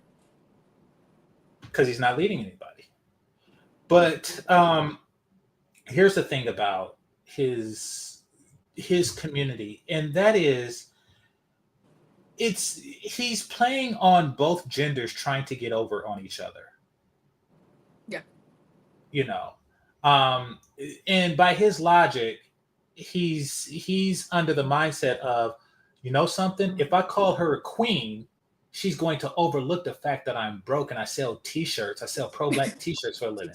Like, no, it doesn't work that way. I mean, it works that way in that community, but it doesn't work that way in real life. It doesn't work that way with smart people. A woman can't call me king and I'm supposed to forget that she's 80 pounds overweight. Nope. It does not work that way. And that's what, to me, from what I noticed in dealing in the community, that's really what it is. They're trying to create this solidarity so that they can exploit each other through solidarity, which is sad. And most important, it's ineffective. They're not even getting together, including him. Like, for all the talk of Black queens, you don't have one.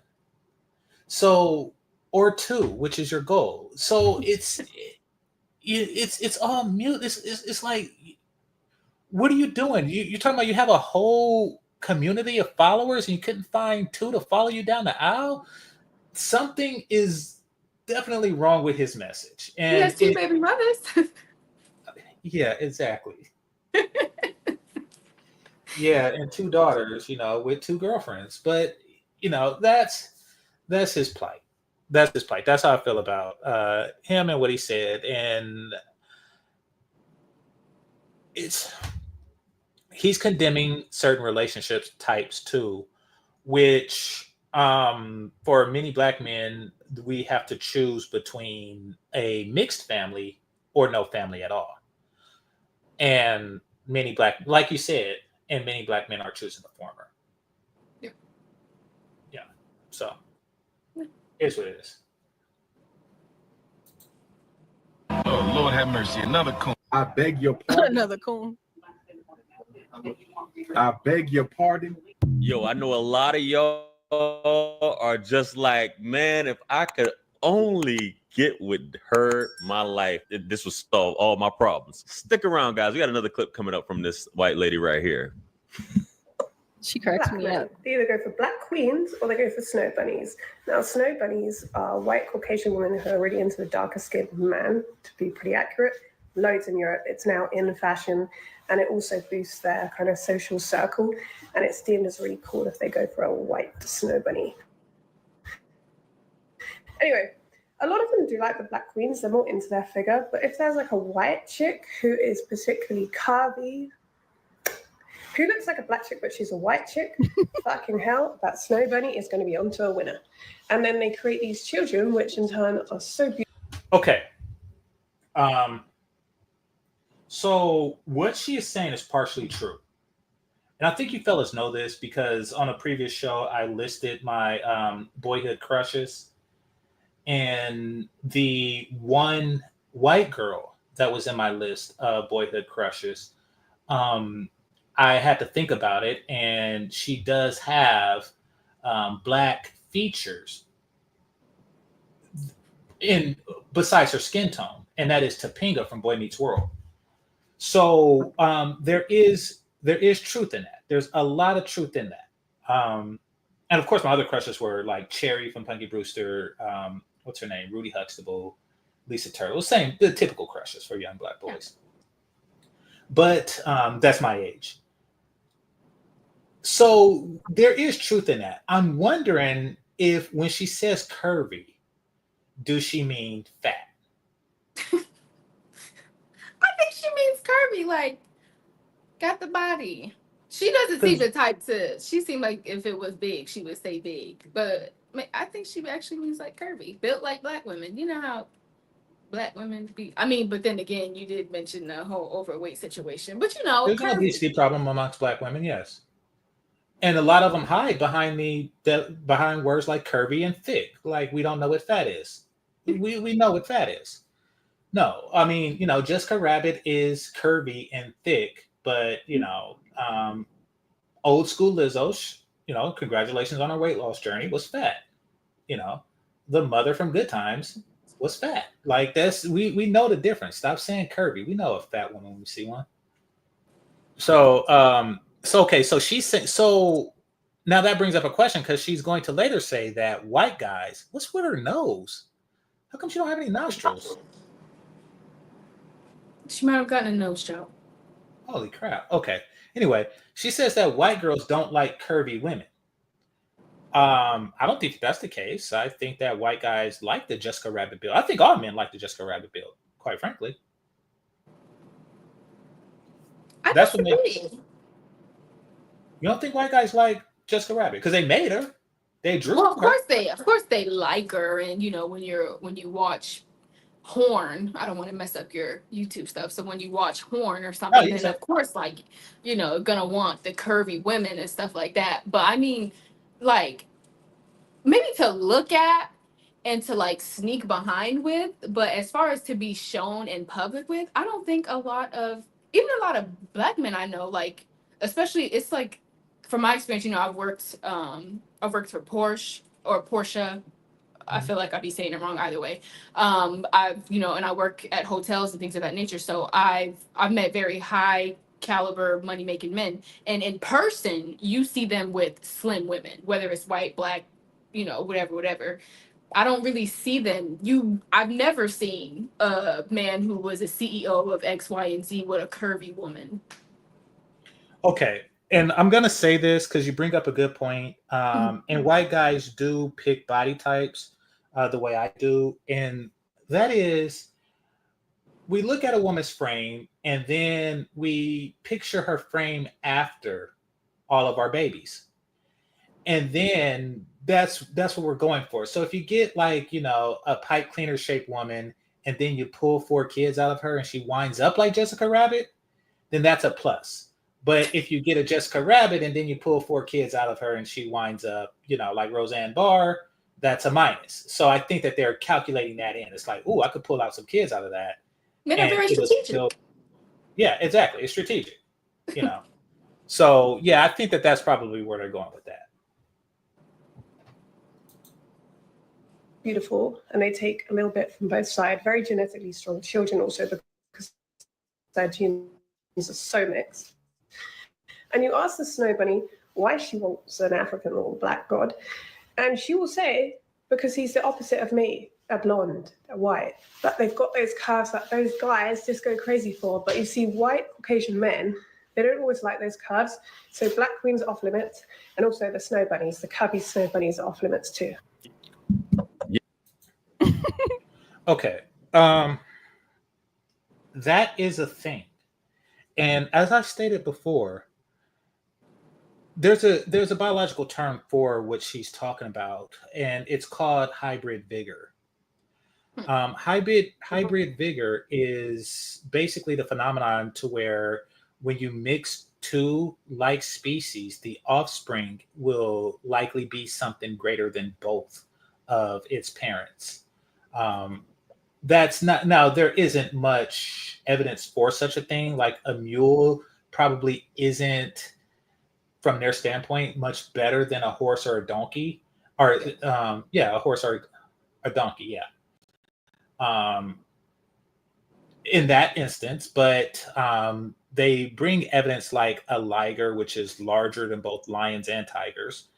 Um, so in some cases it works, in other cases it don't. But the notion is a real thing. Yeah. Do you think that women actually think that way when selecting a mate? That they're creating basically Blade, that they're creating a vampire, all of our strengths, none of our weaknesses. Do you actually think that they are thinking that deep into it? I don't think they're thinking that deep as far as intelligence and things of that nature. I think that I know for a fact that a lot of I will say, especially women, they do when they are dating outside of their race, they are like, oh, I'm gonna make the prettiest baby because they weren't raised to be told that they were pretty. Like, they're raised to be told they're ugly, X, Y, and Z. So they're dating outside their race to get the woman that so they're dating outside their race to create the baby that they wish they could be when it comes to beauty. As far as intelligence and things of that nature, no, I don't think they think that deep into it. But as far as beauty, surface level, oh, for sure. Okay, so you confirmed something that I stated before and that I always assumed that they were going for. I'm going to read what your mom has to say on this. And she says, what do you mean? They're both human beings, not different species. Well, yeah, so in order to... What did you say that talked about different species? Did I miss Well, when I that? gave the example of lions and tigers. Okay. In order to create any offspring at all, you have to be very similar. You have to be very similar in species. That's why lions can't procreate with a puma or something like that. You have to be more similar than that. Lions and tigers are almost the same species, as well as donkeys and horses. That's why they're able to create offsprings. Lions and tigers are both felines, and they're very similar genetically. Now, they would be the same species if ligers could reproduce and make other ligers with each other, but they can't. So you're right that they're not the same species. But what I'm saying is with hybrid vigor, we're talking about just different ethnicity and different ethnic genes.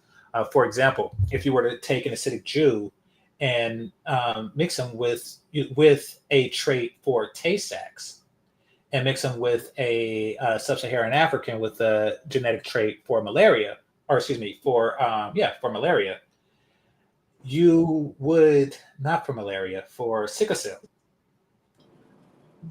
There is a strong possibility that you would find somebody that their offspring would be immune to both malaria and tuberculosis. But however, if they were to mate within their same tribe, they would be susceptible to both sickle cell and Tay-Sachs. So there is a there. If y'all have questions on what these are, look it up. I don't want to go into the details of that, but there is a there. Genetic diversity has its benefits. Yeah. But like you said, I don't think that they're thinking too much into that, which really goes into what I was saying earlier about what men look for and what women look for. Women want pretty babies by how they define them. And both white and black women do find beauty in mixed babies. They do. When it comes to things like hair texture and stuff like that. So, of course, that's going to make white women more attracted to black men. And perhaps even white men more attracted to black women for that reason. The problem comes with black men and white men. We don't have that same desire, and we don't necessarily put the premium on having beautiful babies more than we want to replicate ourselves through our children. That's something that's going on since the beginning. Like we want a king, to continue our legacy. We want somebody that's just like ourselves. That's kind of how men think. We want to replicate ourselves through our women. So that's why there's financial solidarity on that side, in my opinion. You can see that. Yeah. A lot of Black people want light-skinned babies without kinky hair. Yeah, absolutely. And, and a lot of white women, they want, tan babies that they don't have to take to they want babies that they don't have to take to the tanning salon with natural Maybe curls. the lips too, the lips. And the lips, yeah, they understand, it's sick when you think about it. I mean, I was just gonna ask you that. Like, don't you? I think that's kind of sick when you think about it just a little bit. Yes. And in my experience with and dating white women, I do know they don't actually bring it up all the time, but that is a factor. Yeah. They make it clear that is a factor, that my Blackness is definitely a factor, and it's a genetic lure for them. It's a genetic attraction to them. I don't know if Black women do that while dating white guys, but I do know that white women do that while dating Black guys. It's unmistakable. I think that Black women think it, and I think that they do want lighter skinned babies with quote unquote good hair. They project it on the Black men who really don't care because we're not the one combing it. But I think that there is a there. I think that this white woman is onto something.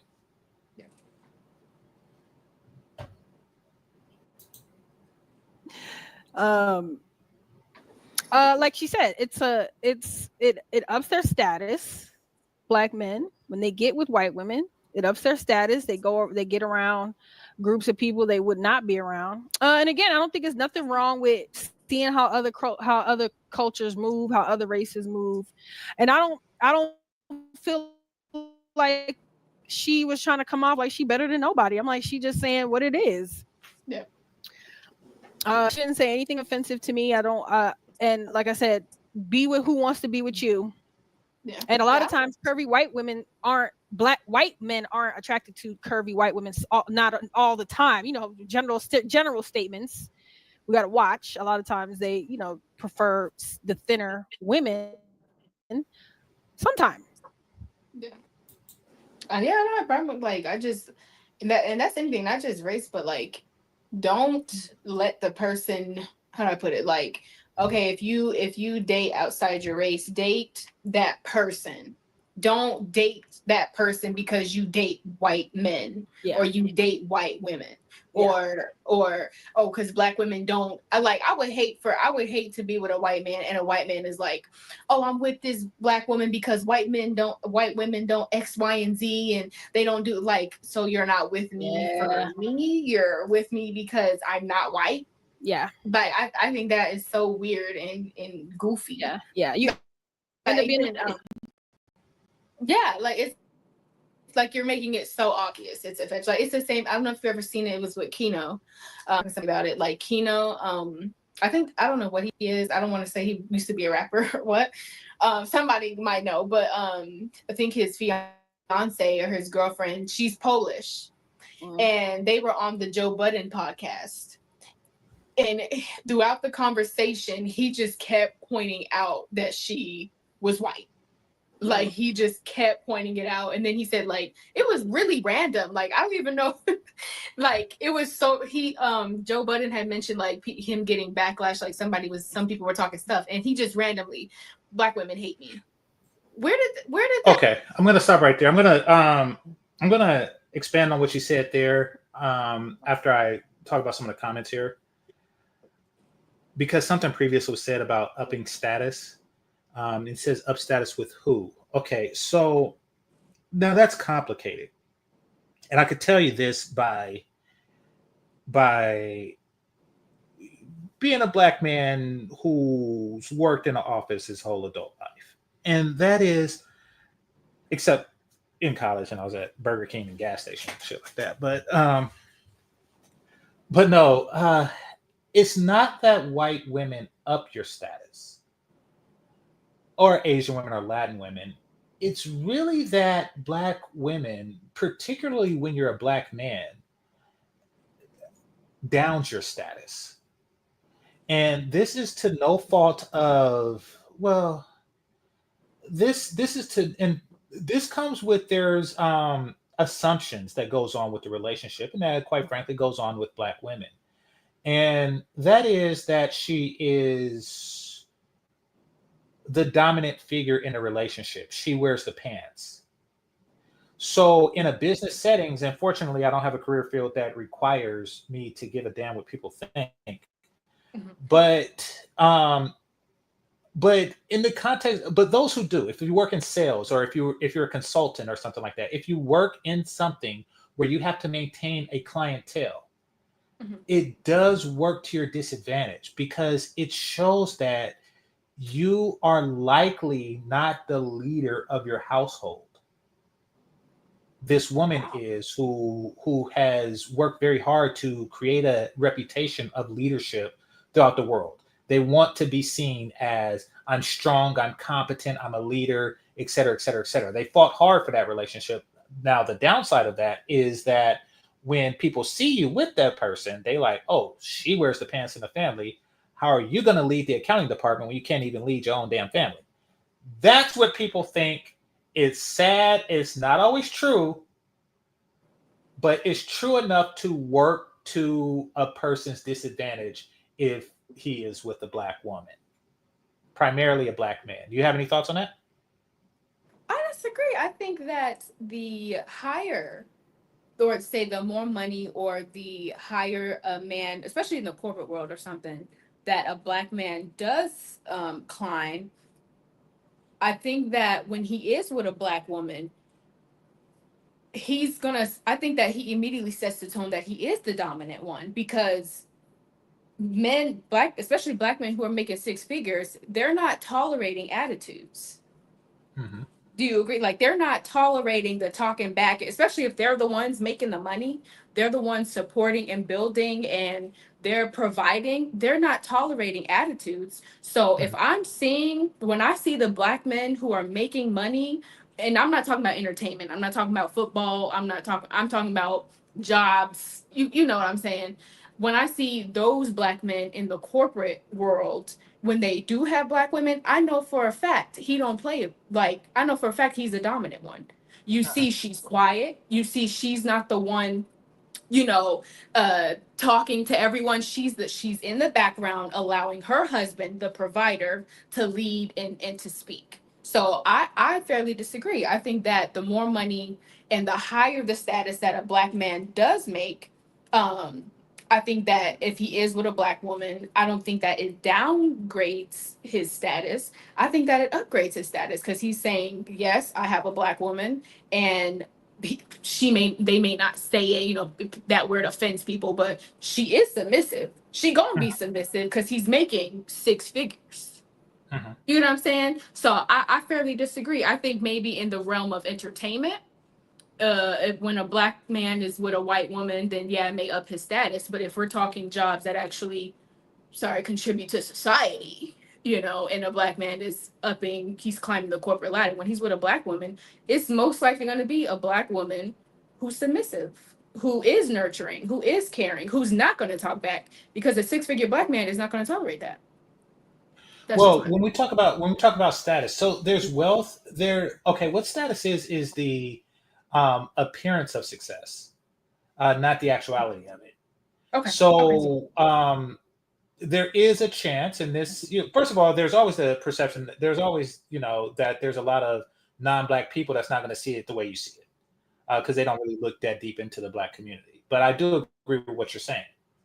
But also, when we're talking about status, it's like, okay, he is a successful black man. Will they know he's successful if he's with her?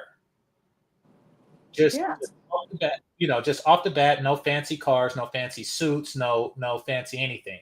They see him with her. Do he look like he makes six figures, or do he look like, he sleep on her couch and eat milk?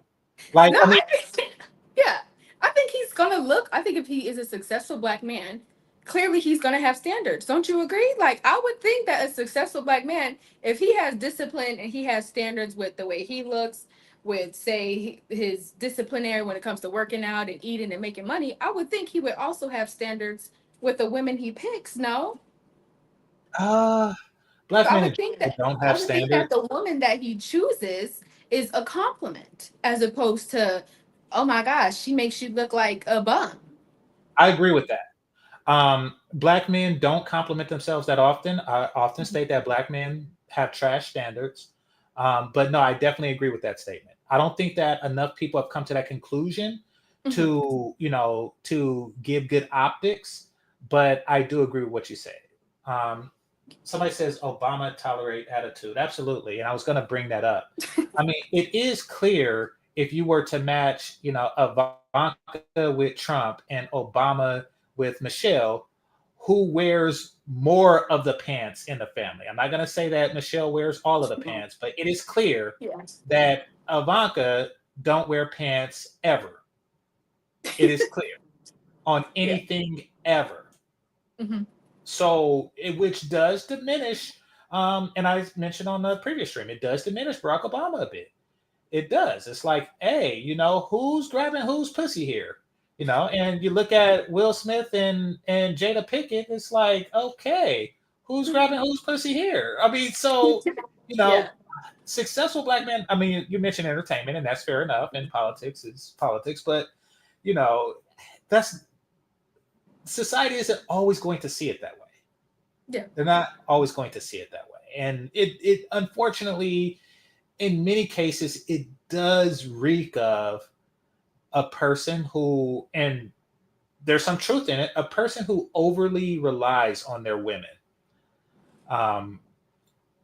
Men don't really respect the leadership of a man who over relies on his women as much as, the man who controls his woman. We just don't. Yeah. And The woman so, don't respect the man that she can control. yeah, exactly. Yeah. So, if the optics is okay, it's likely that she don't respect you, so why should I? And why should I continue to do business? Now, like I say, I don't deal with clients, nor do I work in sales or anything like that. So it really doesn't matter. Optics is not a part of what I do. But there are those who do, and there is a there with that. Yeah. I think that, it's only in borderline situations, however. You know what I mean? Like, for example, okay, so the movie Harlem Nights, right? Okay. There was a scene on there, and y'all, with my favorite character, and she's from my hometown, Layla Rashad. Gorgeous. If you threw it in the air, to turn into sunshine. So it was her job to seduce these Italian gangsters, right? So she sat at the bar. He said, "Listen, normally I don't look at colored girls, but this one is, yeah, like that just blows status away. That, you walk around with Layla Rashad, nobody's thinking about she were like normally I don't no, yeah, this is not normal. This is obvious that you are a man that made an intelligent and sound decision, and you are a man who is capable of making intelligent and sound decisions. So that's what I gather from that as far as the status thing goes. Now, I was going to circle back to what you said, but I forget. Could you remind me of what I was going to circle back to, or should I go back? Yeah, go back, because it was something that I said at the video. Okay.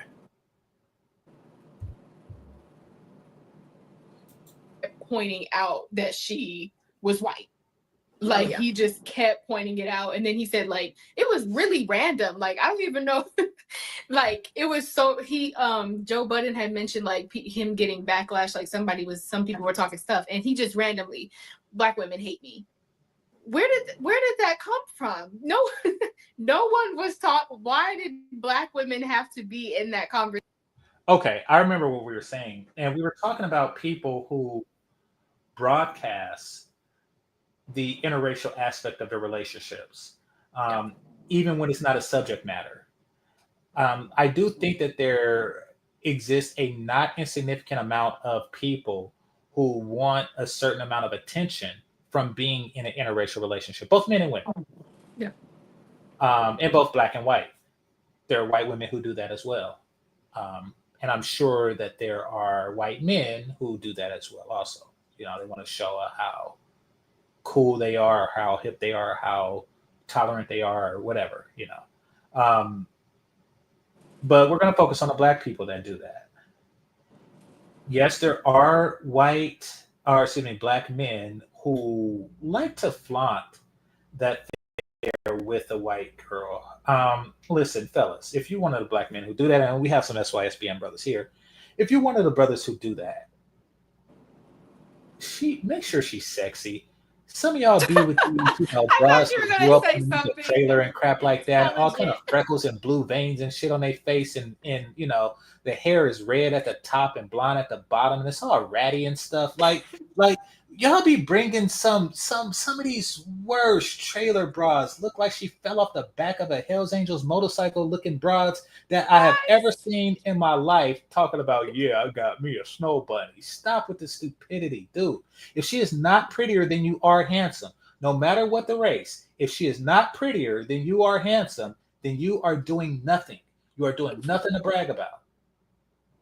Your I thoughts? thought you were gonna say something so profound. That wasn't profound? That it wasn't as profound as I thought. I thought you were gonna say something so like, black men, if you're gonna do this, just make sure it's about personality. But no, but I can understand. I can understand. As much as we don't want to put as much emphasis on looks, it is important. May not be as important as everything else, but it's still a factor. So It's more important than everything else. you think so? Absolutely. I mean, Absolutely. No, of course not to women, but to men, looks are extraordinarily important. Absolutely. I did see something where the guy, he put in his what do you call that, prenup, that, sorry, I talk with my hands so that I can No, not forget what I'm trying to say. But he put in his prenup that she has to keep a certain weight. And the more weight she gains, I think like every 10 pounds she loses like 10K from the amount. So yeah, looks so important, man. I can see that. Yeah, I mean, it's okay. So, what do you believe is more important to a man? And I looked at your mom's video on this, but I'll get your brain on it. Okay. What do you think is more important to a man than To a looks? man. Than looks? Mhm. Well, you said looks. I guess looks are like everything, but I think long term, I would think long term that it would be her willingness to serve him. I don't know. I'm not a man. But I would think, because say looks die. So if you marry a woman, and men don't really get divorced anyway. So Sure. let's say you marry a woman and she was gorgeous when you first met her, but say she started gaining weight, she has kids, her body's the same X, Y, and Z. I would think that maybe he would still see her as somewhat attractive because she still has this willingness to serve him. I would think. Once again, I'm not a man, so I don't know. So you can teach me, correct me, but I would think it would be her willingness to serve at the end of the day, her selflessness. Yeah. Okay. If she's not willing to serve you, then she's not really like available to you. She's just one of the women who are attractive, but that you don't have access to. Like Chloe Bailey is to me. So I wouldn't even put that in a category. But like of the women that are available to me, I tend to go for the most attractive physically because for one, it is a sign of submission and servitude, in my opinion. It really shows that she's taken time out to understand what I want visually and give it to me. Right. So that is servitude. She's like, listen, guys want this. Guys want these particular features. They want hair that's like this, that's natural like this, that et cetera, et cetera, et cetera. I'm going to give it to you. if you're fat with a bonnet, it means that I don't care what you I do not care what you want. I'm going to eat this cupcake and I'm going to wear this bonnet. And you're eventually going to come my way when you get rejected by the prettier women. I I do not accept that mentality. I don't, But and also you're talking about willing to submit, and if her looks faded, what happens when women's looks fade, and everybody's looks fade, and the men stick with her? It's because he is honoring his commitment to the submission that she already did. Right. That's what he's doing. It's like, listen, he's not with her for who she is. He's with her for what she did. Yeah, he look at those stretch marks, but he looks at the kids that she created to make those stretch marks for him. Man, kissing Right. on other men's stretch marks. No, he's looking at the stretch marks that she created for his seed and saying, okay, I'm going to honor that, until the end. That's a completely different thing than women who are unattractive or homely, and then they come and say, yes, but I'm submissive. Like, yes, you're only submitting because I'm hotter than you are. That's you're submitting to a better deal. That's not you're not giving me anything. That's like somebody. Go for it. Oh no, sorry. Go ahead. No, I'm just saying, like that's like somebody who's overpaid, and like, I'm hard working, because I pay you twice what everybody else will. But go for it. No, I was gonna say, like, I saw a video, and she seems a bit upset. She wasn't the baddie type or whatever, but he was open and honest, and he said, "I do find your personality." Like, your personality, it means much more to me than the way you look. Like, pretty much saying your personality is better than the way you look. He did not call her ugly. He was still like, I think you're all that in the bag of chips, but I still think that your personality, it like outweighs your beauty. Mhm. She tried to find that offensive. I didn't see anything wrong with that. Like, what if it's a man like that, where he's just like, at the end of the day, because he also mentioned like how, the baddies or whatever, how they're a headache, they're rude, they're disrespectful, they don't know. So, like, I don't know. Does it differ? Like, does it depend on the man, or do you think it's a generalized thing? Because he made it be known that he's more attracted to her personality than her looks. To me, that's a woman should take that as an insult. Essentially, what You he's think saying, so? yes, because essentially what he's saying is that if a more attractive woman with your personality came along, he would take her. And I don't think that is what that means. that's exactly what that means. And since it is easier for an attractive woman to mimic a decent personality than it is for a mediocre woman to become attractive, then that does put her at a deficit, at an extraordinary disadvantage. And quite frankly, if he became a man that attractive women fake personalities for, or actually wanted to have a decent personality for, she would definitely be at a disadvantage. What he said? Come on now. Okay, so if I was your brother, right? What's your name? My name's Trinity. Trinity. Oh, that's right, Trinity. Okay, so if I was your brother and I say, you really want to meet my sister? She has a great personality. What do you think? What do you think my friend would say? Would you even want me to introduce you as my sister with a cool personality? First off, how old are your friends? Because my little brother is like 18, 20, but I see what you're saying. Yeah, I would want him to introduce as me speaking. I know I may not be a 10 out of 10, but speaking as a woman who has been told that she's attractive, I have dated men who have let it be known that they're only interested in me because of the way that I look. And it can get discouraging when you do have a personality, when you do have a nurturing spirit, when you do have you care and you're funny and you're intelligent. It can suck. I can see if you're not an attractive woman and that is offensive. I could see that. But if you're someone, you have been in a space where men are only mentioning the way you look, they can care less about all the other aspects about you, I would take that as a compliment. If my little brother was like, yeah, my sister has a beautiful personality, I think that puts me, because it's like, yes, tell them I have a great personality. Don't tell them that I look the way I look. Don't mention my looks. Tell them I have a wonderful personality, and so that we can go on from there. Because I feel like when it comes to the looks and they only see the looks, it makes it so much harder for them to want to see who you are as a human being. Because from my experience, when men do see you as attractive, they don't treat you as a human being. So when a man is saying, wait. What do we treat attractive women as? trophies. They don't necessarily see them as human. They see, if they're not trophies, they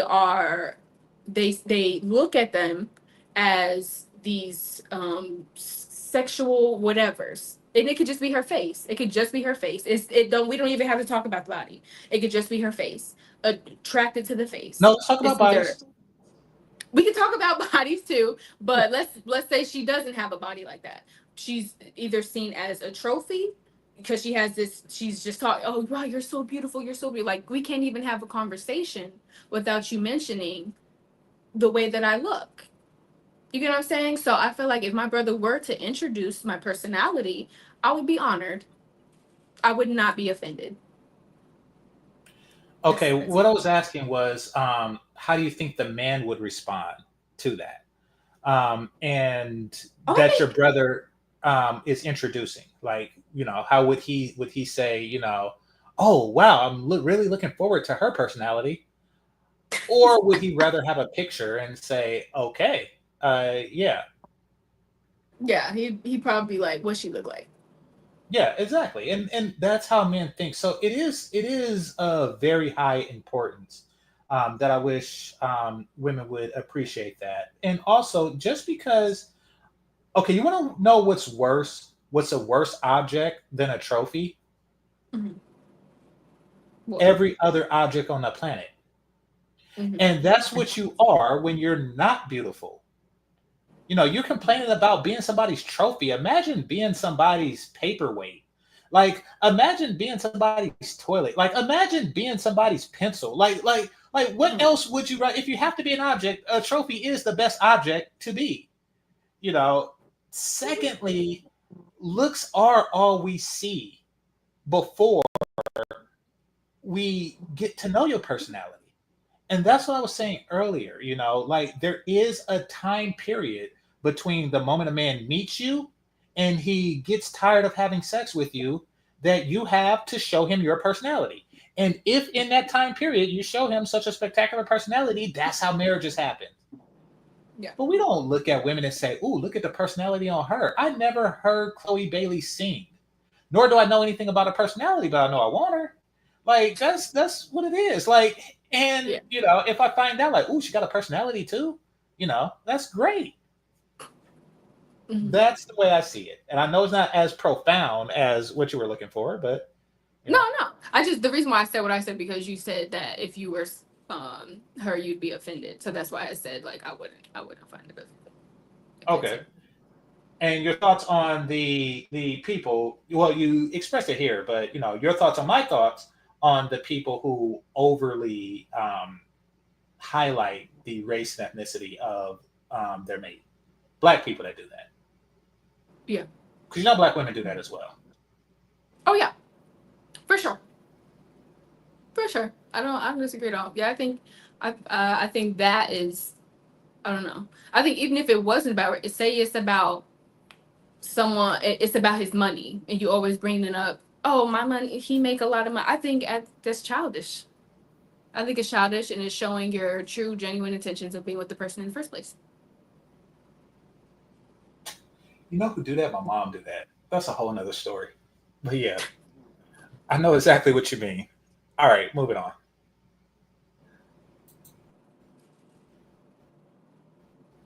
Conversation. And then he was talking about his fiance, and then he's like, she just comes on me like this effing, like this freaking white polar bear. Like, why did you have to say white? Like he just kept bringing up that she was Polish, so it's like he's making it obvious he's with her because she's not black. Yeah. There's no other reason. He just made that so obvious. Like she didn't have any qualities specifically about her that he was attracted to, which like people, interracial marriage or racial, dating your own race, you better be looking at how people talk about you. It's like you better be paying attention to that stuff. What a man said, I love black monkeys. Okay. Doesn't have that ring like snow bunnies. No, it does not. That black monkey. If you say them together. That black monkey. No, I don't know. I would not want to be called no monkey. No. Hey, Renee says she changed the name of her channel. Good to see ya. Oh, look, Big Bosser came on stage. Let me get him up here. Oh, what's up? Hey, what's going on, guys? Can you hear me? What's up? Yeah. He usually be on Candid Convos. Yeah, sorry, I got time, so I was just going to say, hey, what's going on, guys? What's up? What's going on? Yeah, you've been open about being married to your wife's wife. No, so yeah, because this is like a perfect conversation. Yeah, right. Yeah, so that's why I'm even jumping up on here. Good Lord, Wanda, man, that last comment. Yikes. Why? Yeah, that was crazy. It's like, no, I'll go with Queens. Right. I want to know, how does your wife feel about being called a snow bunny, if that's a term she's familiar with? She's familiar with it. I don't say it. Yeah. It's just a weird thing to say. I think it's not more like what's the term?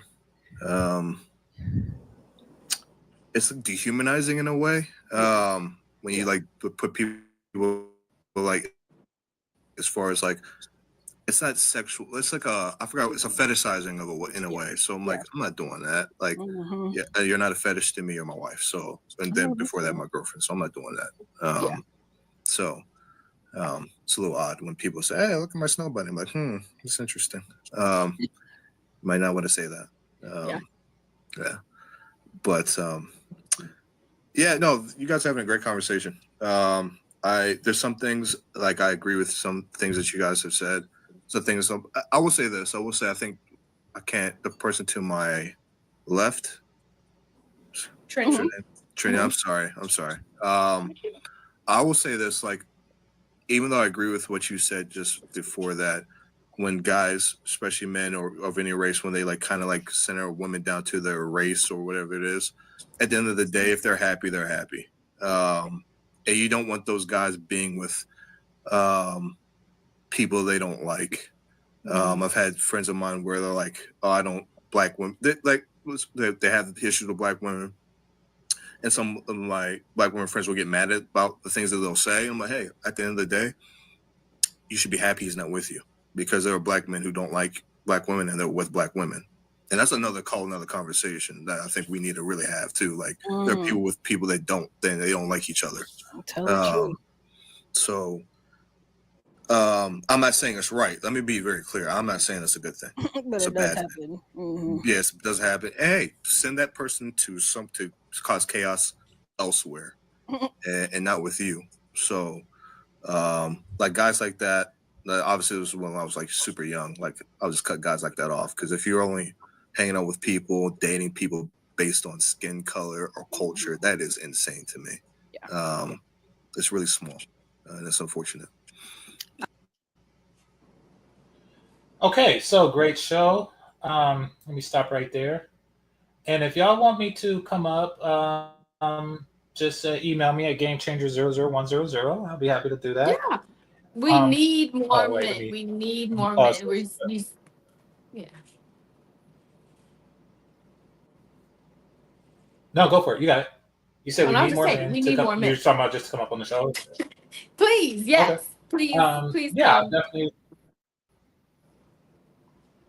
Yeah, I don't cam up for professional reasons, but I definitely would come up, and I have met YouTubers, and if you're local, you and your mom are local to Northern California, I'd meet you too. Now, that being said, the note that he closed on brings up something, and maybe this is something that you guys will cover in part 2. Do you think that Black people who date, mate, relate interracially do so at a deficit?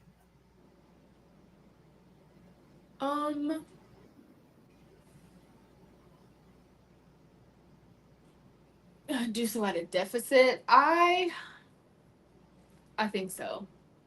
Maybe not all the time, but I do think that they feel like they have ran out of options as far as their own race goes. Mhm. And so that is why they do date outside their race. Or they, for me, I believe that it's just sometimes people being lazy and they don't want to try somewhere else. Like, for instance, if you dated in Atlanta, you went to school in Atlanta, you were raised in Atlanta, like Atlanta is your space. That's all the type of men you're gonna meet is men in Atlanta with the culture and all of that in Atlanta. You haven't been outside. You haven't even been outside your town. Never mind outside your state. Never mind. And then you all of a sudden wanna, oh, I want to try a different race. It's like you didn't even try a different place, bars. But you know what I'm saying? Like, you didn't even try something different. So I feel like sometimes people just, I get it, it's work, but I feel like people can be lazy sometimes. And yeah, it can be a deficit. But like, I've been all around the country and I can't find any black women who want to love me or something, then okay.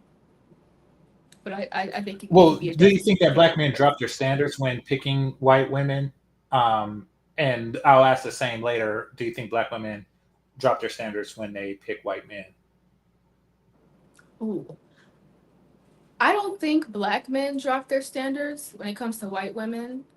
I do, people are kind of like this, but I do think black women drop their standards when it comes to dating white men. Just my opinion. I don't want to upset nobody, but that's just my opinion. I think that as far as standards go when it comes to black men in dating outside their race, it is you know, being fit, being what's the one, fit, Fit, friendly, demand feminine. friendly. I think they keep that standard, and because they're not willing to drop that standard, they move outside their race. However, when it comes to black women, I've seen black women where they date white men, and it's like, you required the black man to have X, Y, and Z, and A, B, C, D, E, F, G, and then you dated this white man who may have had only X, and all of a sudden he is just everything in the world, and you're posting him on your social media and things of that nature. Just from certain things that I've seen. For me, I'm the opposite. If I'm gonna date a white man, you gotta have the entire package. That's just me personally.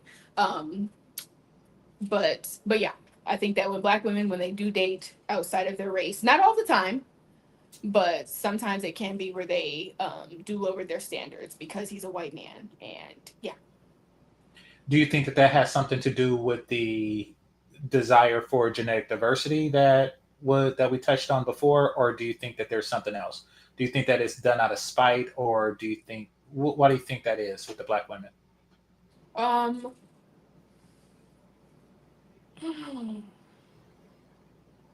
think it a lot of times is when it comes to looks, like the genetic portion that we discussed.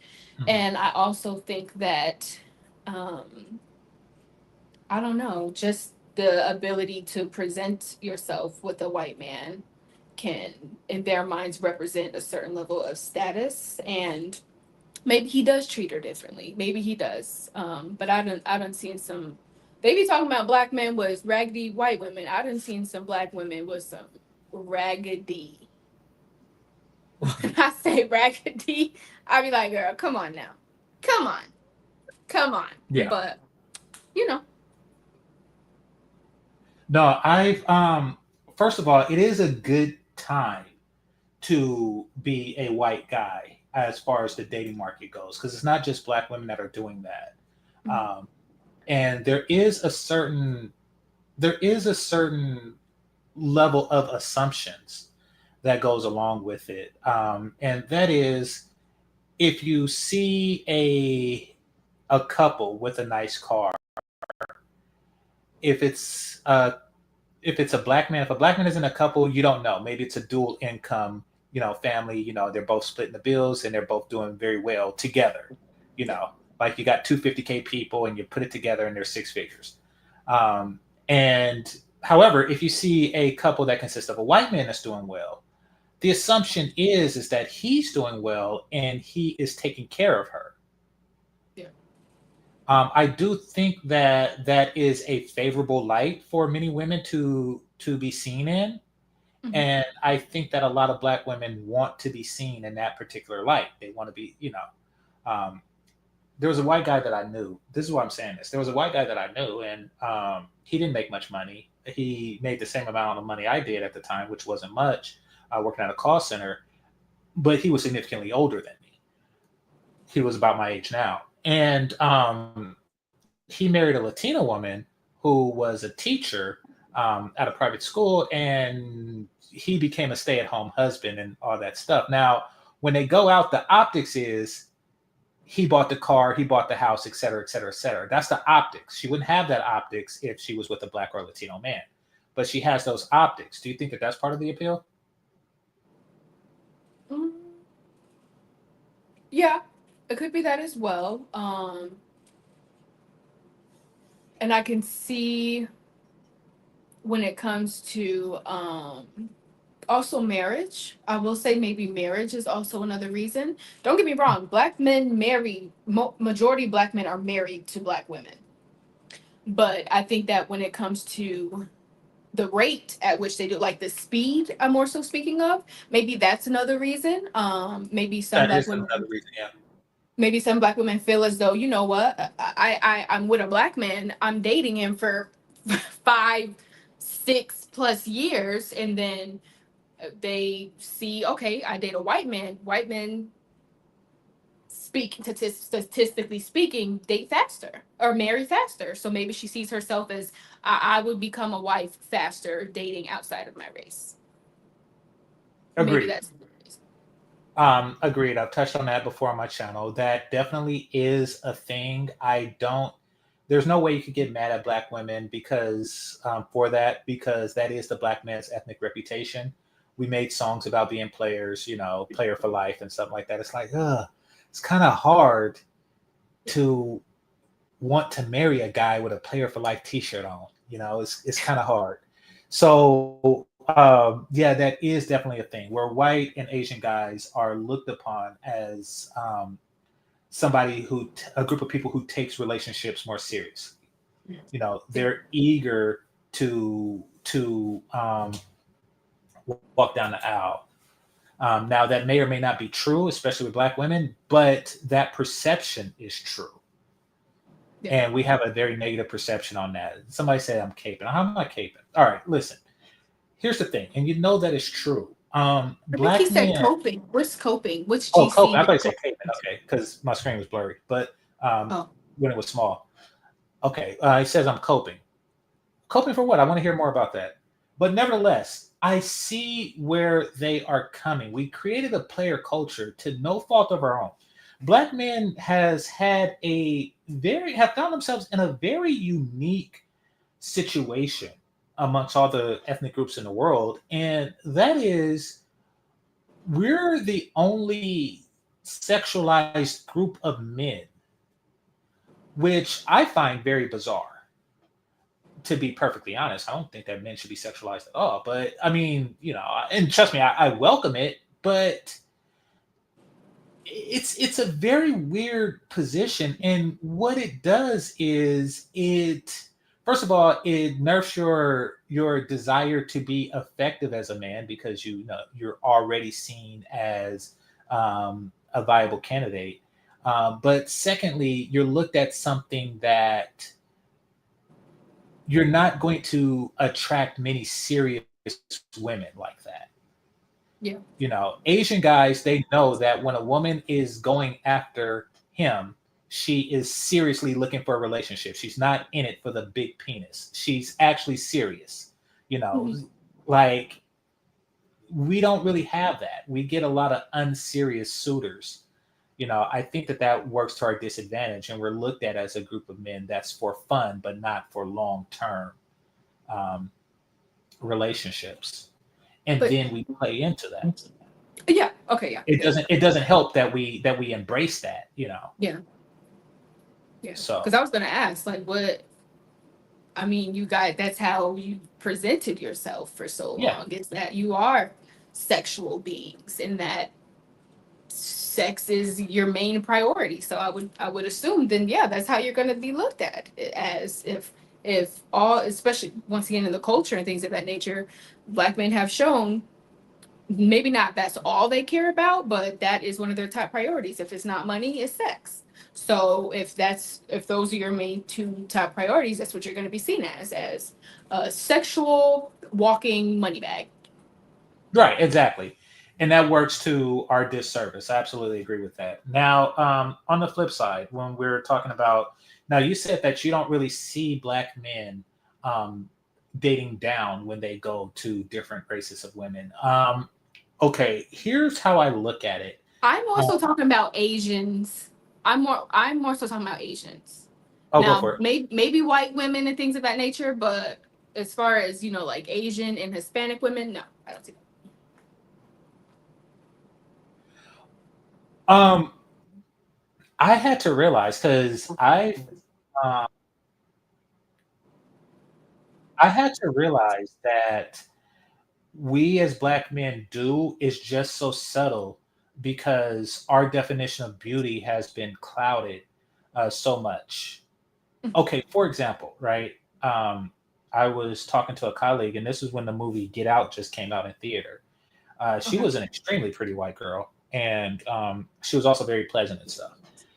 And she asked me if I was dating anybody, and I was. Now I don't know if you know I'm a engineer, and I told her that I was dating a woman who and I told her occupation. Now, her occupation wasn't one. I'll say it in the chat room. I'll say it in a private thing, so you'll know, but she don't necessarily have to know. Okay. Here we go. Hold on one second.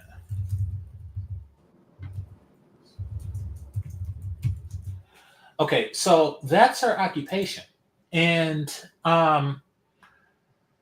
she was shocked that I was dating somebody on that particular level. And I thought that it was odd because she was pretty, you know. And she was like, "No, you shouldn't be dating someone like that." She kind of left with the impression that she had somebody better in mind for me, which Okay. um granted the person I dated was better than what I seen my peers date, as far as in the Yeah. physical perception, but perspective. But so I don't think that we as Black men see when we're dating down, as long as she's slim, as long as she has real hair, et cetera, et cetera, et cetera, then it's like, oh, you winning.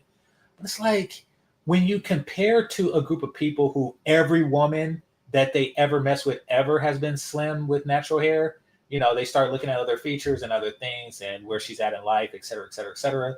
And then they say you're still dating at a deficit. You're just dating better. You're dating good for a Black man. That's the impression the further along that I go in my career and things like that, that's what I start to see.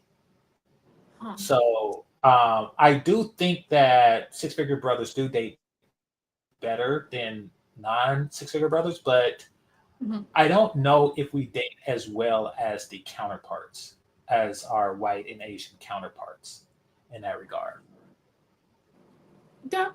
But I also think it is because, just like how due to the culture, Black women aren't, trained to be wives and things of that nature. I think due to the culture, Black men are not shown how to date correctly either. They date women who remind them of their mothers, or who are almost exactly like their mothers. So I think it can go hand in hand. A lot of the times where it's like, if a Black woman, say her father wasn't in her life, or all she was around was hood dudes and what do they call them, pookies or whatever, that's most likely the type of man that she is going to pick, or the type of man that she's going to constantly pick. So I think that when it comes to a Black man, due to the culture and different communities. I won't necessarily say there's only one Black community, but that one community where it is Pookies and Ray Rays and Carishas and Keishas, and that was his mother. Those are his sisters, his aunts. Then he's most of the time that's who he's gonna pick. Those are the type of women that he's gonna date.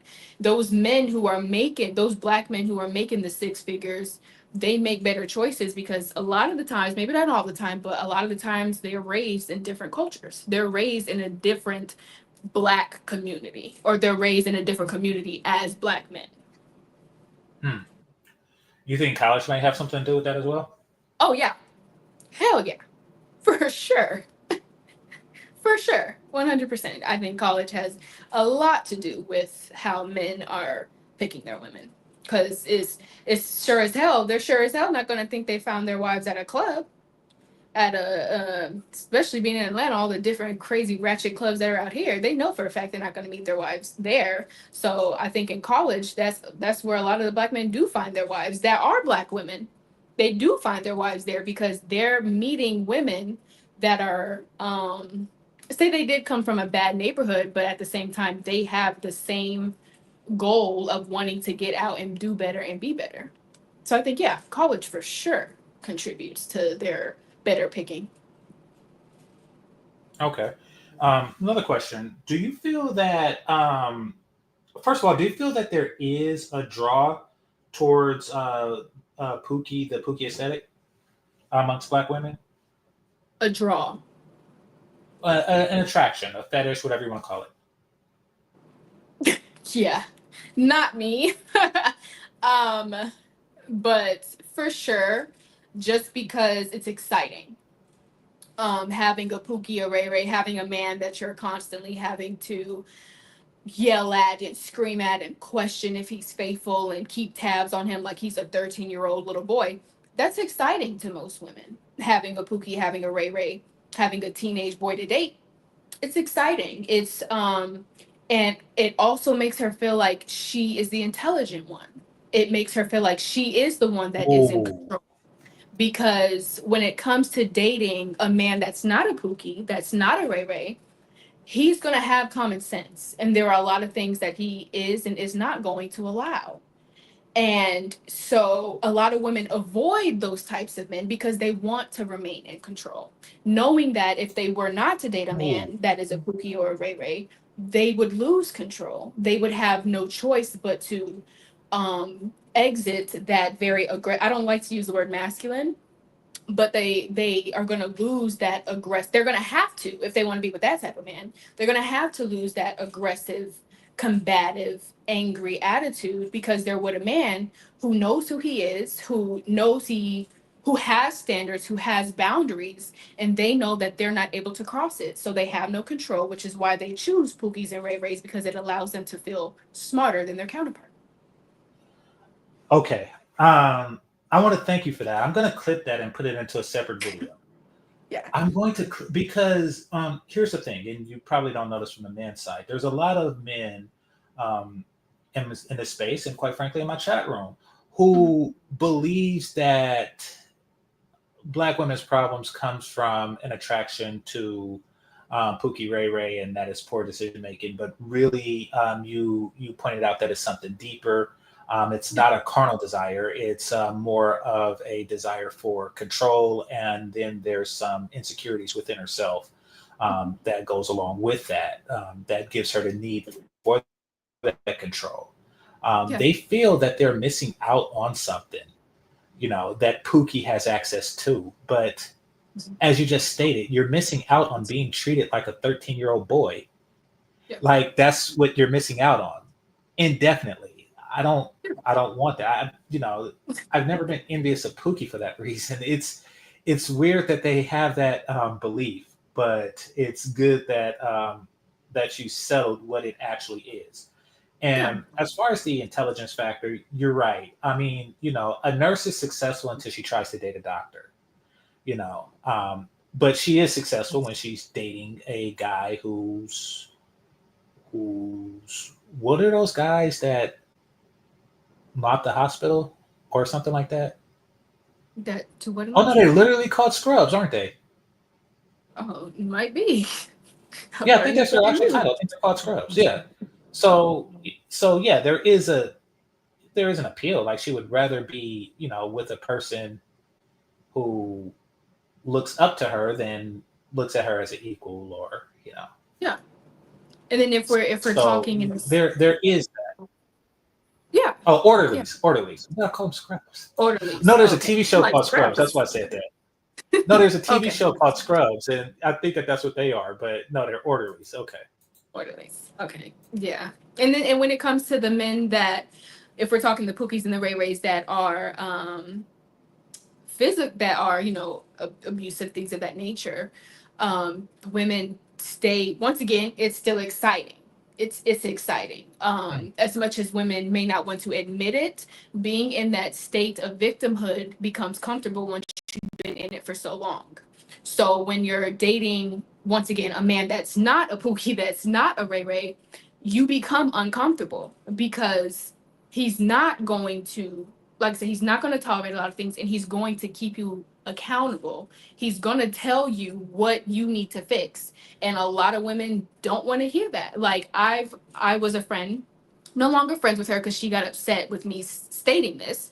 She was in an abusive relationship, and then she was like, "Oh, I'm leaving him finally." I said, "Girl, no, you're not."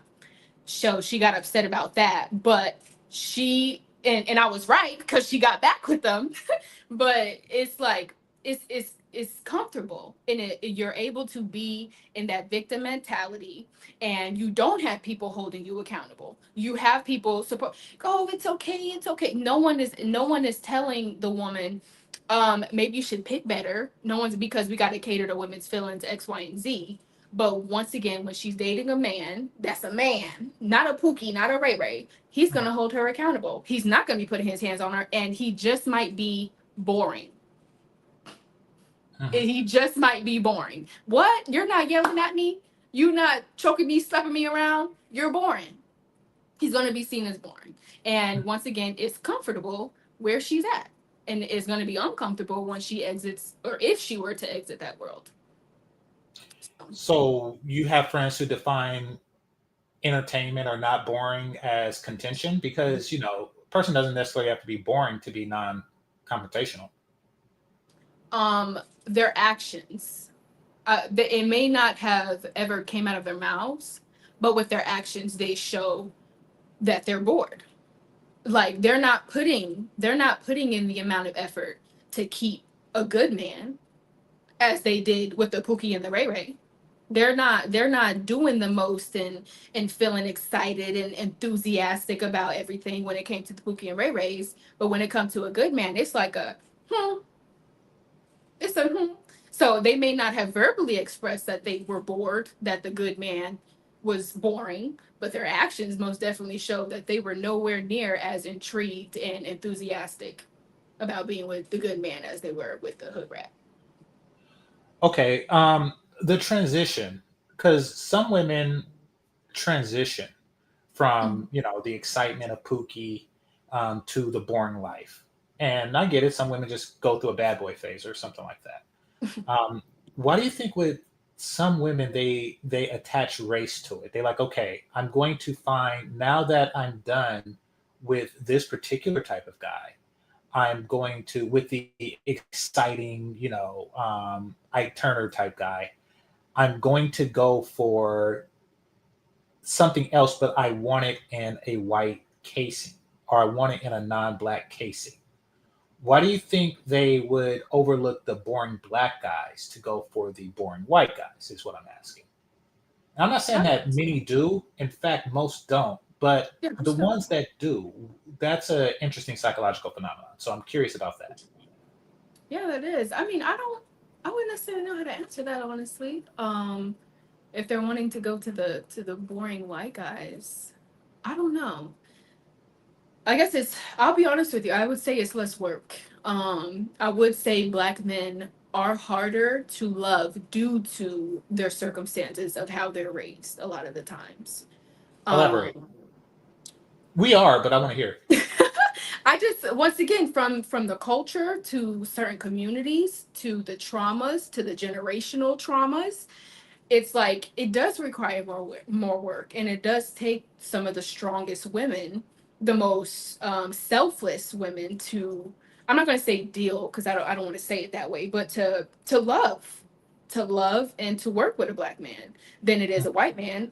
So I think that's why, because even if it is a good Black man, there's still a level of especially when he has to go outside to the real world, like that's his battlefield, especially as a Black man. So I think that women understand that maybe they're not strong enough to love a Black man, honestly, because like I said, it takes strength, it takes a level of selflessness, and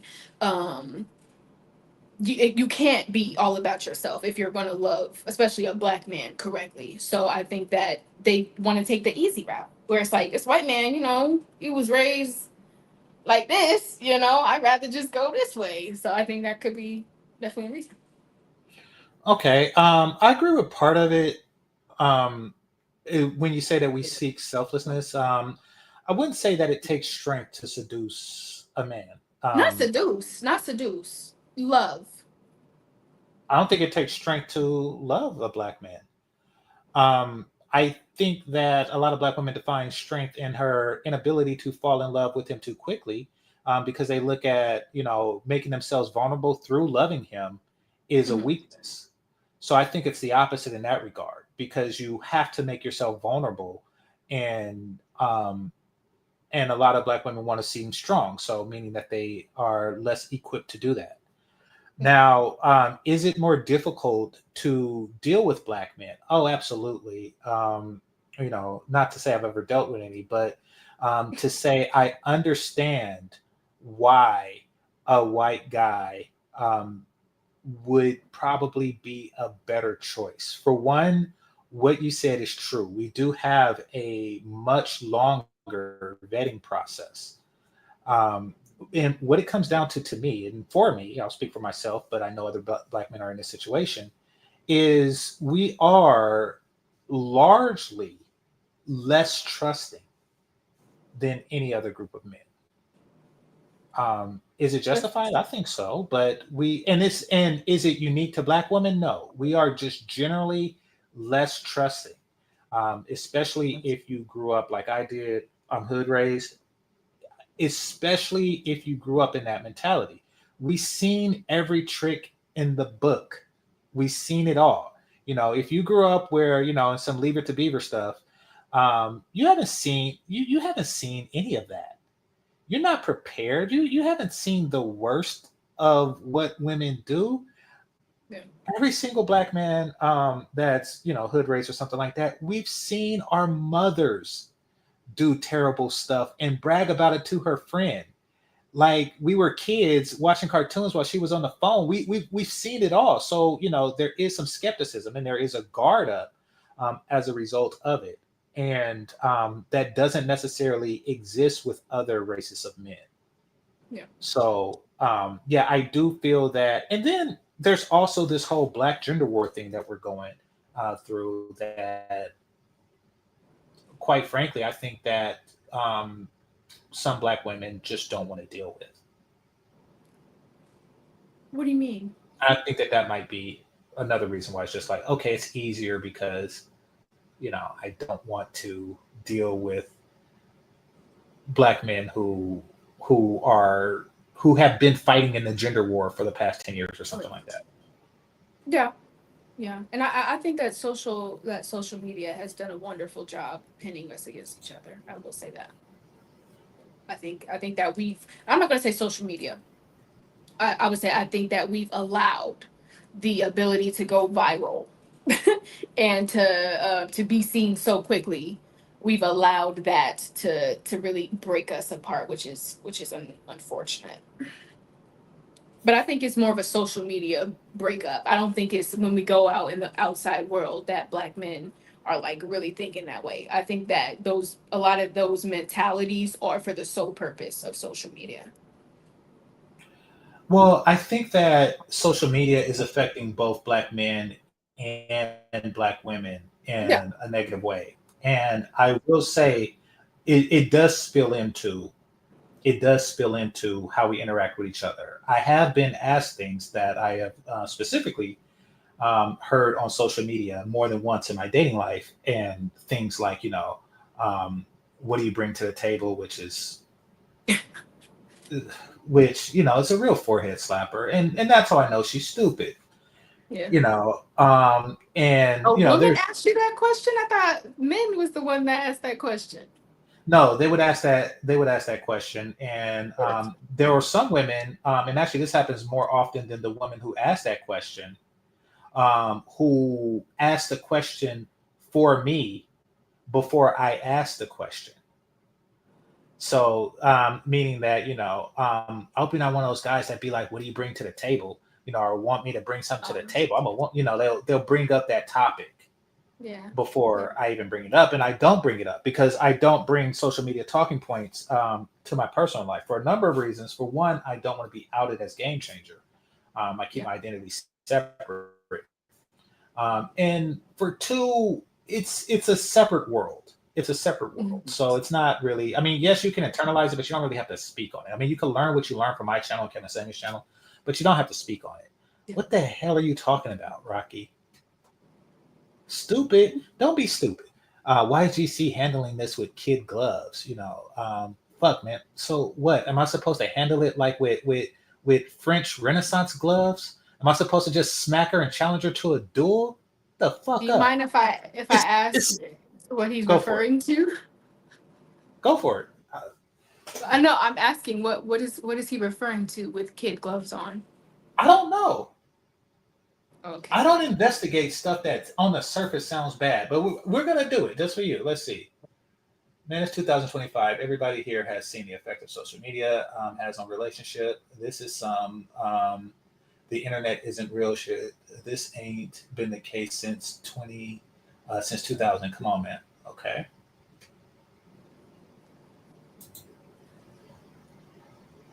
I don't care for them, but if they okay, see, this is nothing. It's always backed by something weird. I don't know how long you and your mom been doing the social media thing, but sometimes you're just gonna get people that like to say stuff, and they like to say stuff just to say that they said stuff. So I tend to, because remember how I came at you before in the chat room, because I thought you were doing that.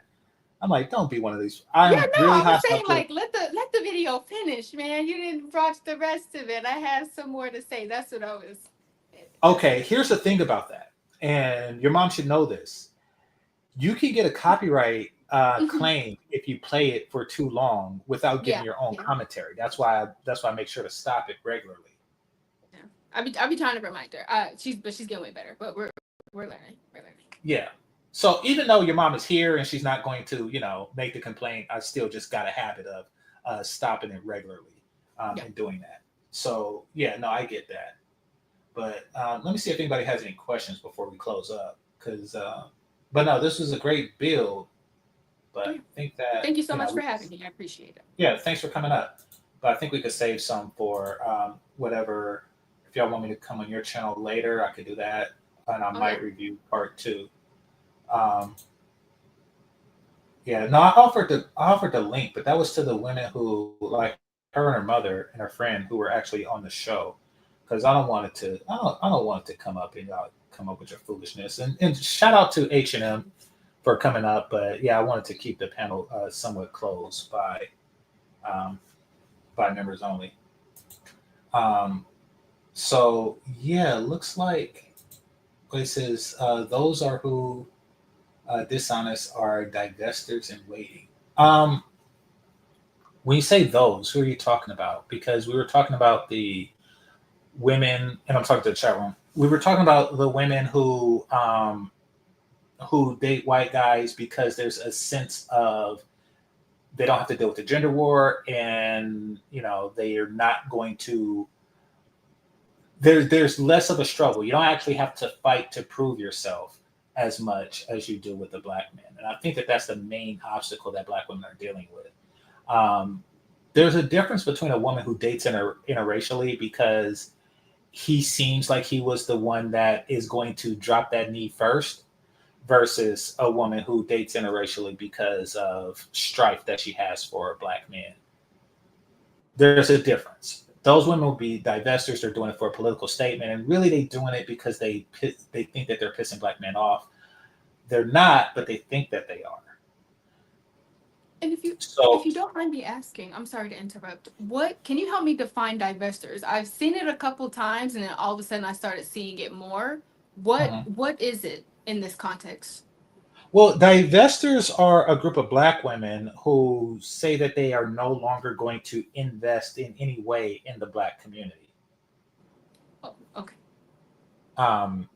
Black family, black anything. They're not going to invest themselves into that, which is the entirety of a woman's non-sexual value, meaning that they're worthless outside of their sexual function, and they're not going to invest that either. So they're completely worthless. I have my theories on those type of women, and those theories are as follows. One of the theories is as follows. They're taking something away and trying to sell it back to black men at a premium, meaning that I'm going to divest, and if you want me to invest into the community, then you have to do thus and so. If I'm not going to invest unless you have a six pack. I'm not going to invest unless you make six figures. Things like that. It's really just a way to leverage. But all it really does is it makes them look less valuable to not only black men, to any man. If I'm a white guy and I'm with a black woman who divested, it's like, okay, so I'm going to have a son that nobody invests in. That's your son's going to be black. So it's foolish. And also, and this is another theory that I have, it's a lot of ugly broads that are trying to get more attractive women to divest, eliminating themselves as competition. So if you're a 4 and you get everything that's a 5 and above to divest, then it's like, oh yes, you see, I'm here. Yeah. I think that is some of that going on, Like if I was out kicking it with Idris Elba, Boris Kojo, and Michael B. Jordan, I'm gonna tell them niggas to divest, so I can have a chance. Like I think it's some of that going on. So I can see that. Yeah, when you hear divester, that's what I picture. You never see what they look like, but that's what I imagine they look like. And that's what I imagine that they're doing. I think that that's part of their overall mating strategy, to be perfectly honest. And that goes along to what I said about social media really infecting and impacting the way both sides date in a negative way, because they are convincing other women to do so, not necessarily to the woman's benefit that they're talking to, but to their own benefit. They don't want more attractive women as competition. I can see that. Have you, amongst your circle of friends, have you met anybody who you said you heard the term before? No, I was seeing it on social media. Okay, so you haven't experienced any talking points or anything like that was born in social media in real life. You haven't seen that, which is a good thing if you haven't, by the way, especially if you live in Atlanta where there's a lot of black people. Ask the question again so I make sure I'm answering right. So social media, talking points, personality types, et cetera, et cetera, et cetera. You haven't seen that. You haven't met a person who you could say this person has definitely been influenced by what they've seen on social media. That hasn't happened.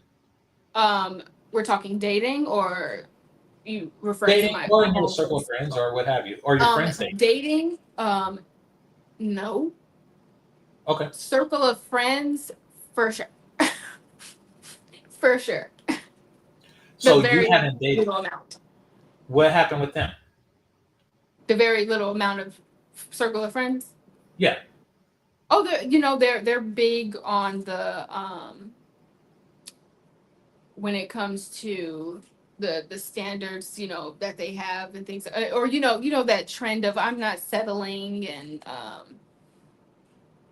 the kind of all about me, self-absorbent social media trend that occurs. And if it's not a relationship that where he's allowing her to do whatever she wants to do, then it's like, oh, he was a narcissist and he's insecure. Yeah, I've had women try to encourage me, or not encourage me, but try to talk me into, if he's not letting you X, Y, and Z, it's because he's insecure. Yeah, so as far as those trendy little things, yeah, definitely would circle. That's something too, and I think that's an obstacle that Black men deal with, more so than anything, and that is Black women tend to come from a circle of friends that discourage relationships more than encourage it. Yeah. With other groups of women, it's like, let's stick together. Let's, maybe you should give it another chance, et cetera, et cetera, et cetera. Black women go to her friends like, oh, that nigga left the toilet seat up. He don't love you. He treats you like you got a dick. He don't see you a woman. Like they after a while that I've experienced that, in dating both before social media went in this direction and afterwards. Yeah. They don't have a support system to keep a relationship going. They have a system that discourages relationships. Yeah, making them very difficult to date, and a lot of women follow the advice of their friends, and they wind up regretting that they did. Have you seen anything like that? Oh yeah, for sure. You get so much encouragement and I'm still to this day trying to find why people intend on correlating living your best life with sleeping around. I have yet to understand how that correlation benefits women at all whatsoever. But you get a lot of that, or live your best life, and in their minds, living their best life is drinking, smoking, sleeping around. That's living a best life. So if you are mentioning, wanting to get married, wanting to be a wife, the first thing that you're being told is, girl, live your life, as if that's not something, I don't understand. So it's like, okay, I can't live my life. I can't live my best life as a married woman, and it can be, I'll be honest, it can be discouraging. Did you sneeze? Bless you. It can be discouraging. It can be like, well, damn, if you don't change your circle quick, it can influence the way you do date and the way you do look at marriage and things of that nature. Because when you're constantly around people telling you that living your best life means being outside in the streets, then you start to feel like, oh, well, maybe I should live my best life before I get married, or I won't be able to live my best life married. So, yeah, I definitely see how. And their definition of best life hinders the opportunity to get married because they're out doing stuff like that. Correct. And the irony is the hoes end up getting married faster. Mm-hmm. That's the irony. It's like the ones who are encouraging their friends, sleep around, sleep whoever, and that's what they are doing, they end up getting married the fastest. Do you think that that's because it's more guys or the caliber of guys, or why do you think that is? I could tell you why they encourage that lifestyle, but I want to hear why do you think that is first? Why they encourage? I don't know. I feel like they encourage the lifestyle out of jealousy. When they see a woman who is trying to do the right thing, or who is actively doing the right thing, that's one of the first things that they're going to tell them is to be outside. So I think jealousy definitely places a big part in the situation. It's like, because if you're already talking about being outside and being a hoe, they're not going to tell you you're wrong. They're going to be okay with that. But if you are saying, oh, I want to be a wife, I want to be treated as a wife, seen as a wife, I want to date like a wife, then it's like, oh no, be outside. I think a lot of times it can be jealousy, because they don't want to see you get married before them. And why do you think women like that get married sooner? I've been told by men that hoes understand men better because they can be more honest with hoes than the women who are not. That's just what I've been told. Okay. That's I've been told is you can have real conversations with hoes because they've been around so many men that they understand them. They understand how men walk, talk, and how their minds work. As opposed to a woman who is not out there, she doesn't understand. Her feelings are easily hurt, so there's not much that a man feels like he can be honest with her about. So that's why I've been told like it's easier to talk to hoes. Okay. No. The reason why men do stuff like that, and I'm guilty of this, not necessarily marriage, but as far as being in a serious relationship, um, is convenience. That's really the only reason. You know, there've been times when I would meet several women at a time, and the one that I fuck fastest is the one that I wind up in a relationship. Not because she is the hottest or anything like that. It's simply because when the following week comes or the following, opportunity of free time comes, do I, as a man, call the sure thing, or do I call, as a man, a woman who I take out, and have to seduce? I have to start from point zero again. I've already reached the destination with the sure thing, so who do you call? And then you wind up spending more time with that person in the process of doing it. But I've never married, so I'm curious why a person. And quite frankly, and then there's another thing, and this may be true for many men, not necessarily myself, but it could include myself, and that is you don't know that she's a hoe. You think that you have done something so spectacular that she just opened her legs up for you early. I think I'm guilty of that. I think that she just kept it closed for everybody else but me. Maybe I'm arrogant. That could be the case too, for sure. There's some chameleons out there for sure. Yeah. But also, why I feel that they teach that and that culture, and why do I think that they participate? Because you was like, what is hookup culture? How is it benefiting women?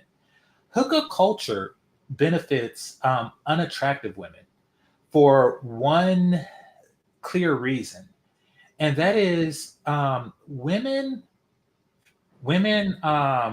fuck up and marry down. As far as on the look scale, they fuck up and marry down. Men are the opposite. They fuck down but marry up. So in hookup culture, it gives you access to a group of men that you normally wouldn't have access to. A group of men that would never marry you. However, they are willing to smash. And I put myself in this category. There are women that exist that are not good enough to wed, but they are good enough to bed. These women have access to me as long as they make it clear that they are, no strings attached, DTF. That if they come like, okay, then I will give you my time and energy where I otherwise wouldn't. So it does give them that opportunity. In that realm, it does give them an access to a group of men that they normally didn't have access to. And they get all of the benefits, the time, the money spent on them, et cetera, et cetera, et cetera, as long as they're willing to pay the toll. And that toll is between their legs. That is the benefit for the women to do that. That's how they live their best life. Yeah. And, that's all across the board. Like Leonardo DiCaprio, he's not marrying anybody, but women have access to him who normally wouldn't if they are willing to, So that's the appeal, and that's what they feel is living their best life, getting access to men that they normally wouldn't have access to if he was solely looking for somebody to marry. he I can see he that. would he wouldn't entertain it. And I'm not trying to sell you on that lifestyle, but that's why it exists. A lot of women who do that, they find themselves at a crossroads when they are looking for serious relationships, because they're used to being with men who are of a certain caliber, under those circumstances, and that's what they expect to marry them. But that's not the case. He's with you for easy access. He's not with you for marriage. That's why he's married to, not you. Right. So yeah, so we're at the 3-hour mark. Any closing statements or anything? No, that was all I have to say. I believe Educated Pookie put something in comments. Well, he's expressed interest in you throughout the thing. I noticed that. So, I think he think that I was blocking. I'm not. I do not do stuff like that. If you, put the link, Marjorie, put the link to your channel in the chat room. By all means, if she's available and you're interested, by all means, I'm the last person on the planet to interfere with something like that. I am very pleased, but no, thank you. I'm not available. Well, there you go. And it wasn't because of something I said or did. So don't. No, it wasn't. And he put, I'm a criminal. Okay, well, it's something that you said that you did. Well, there you go. So, advice, Educated Pookie, don't put your crime record in the chat room. Don't do that. It's not every woman thinks that's hot. She made it clear that she don't find it exciting. She's not looking for somebody to argue with and treat like a 13-year-old boy. So you should not have put your juvie record in there, I guess. So, live and learn. All right.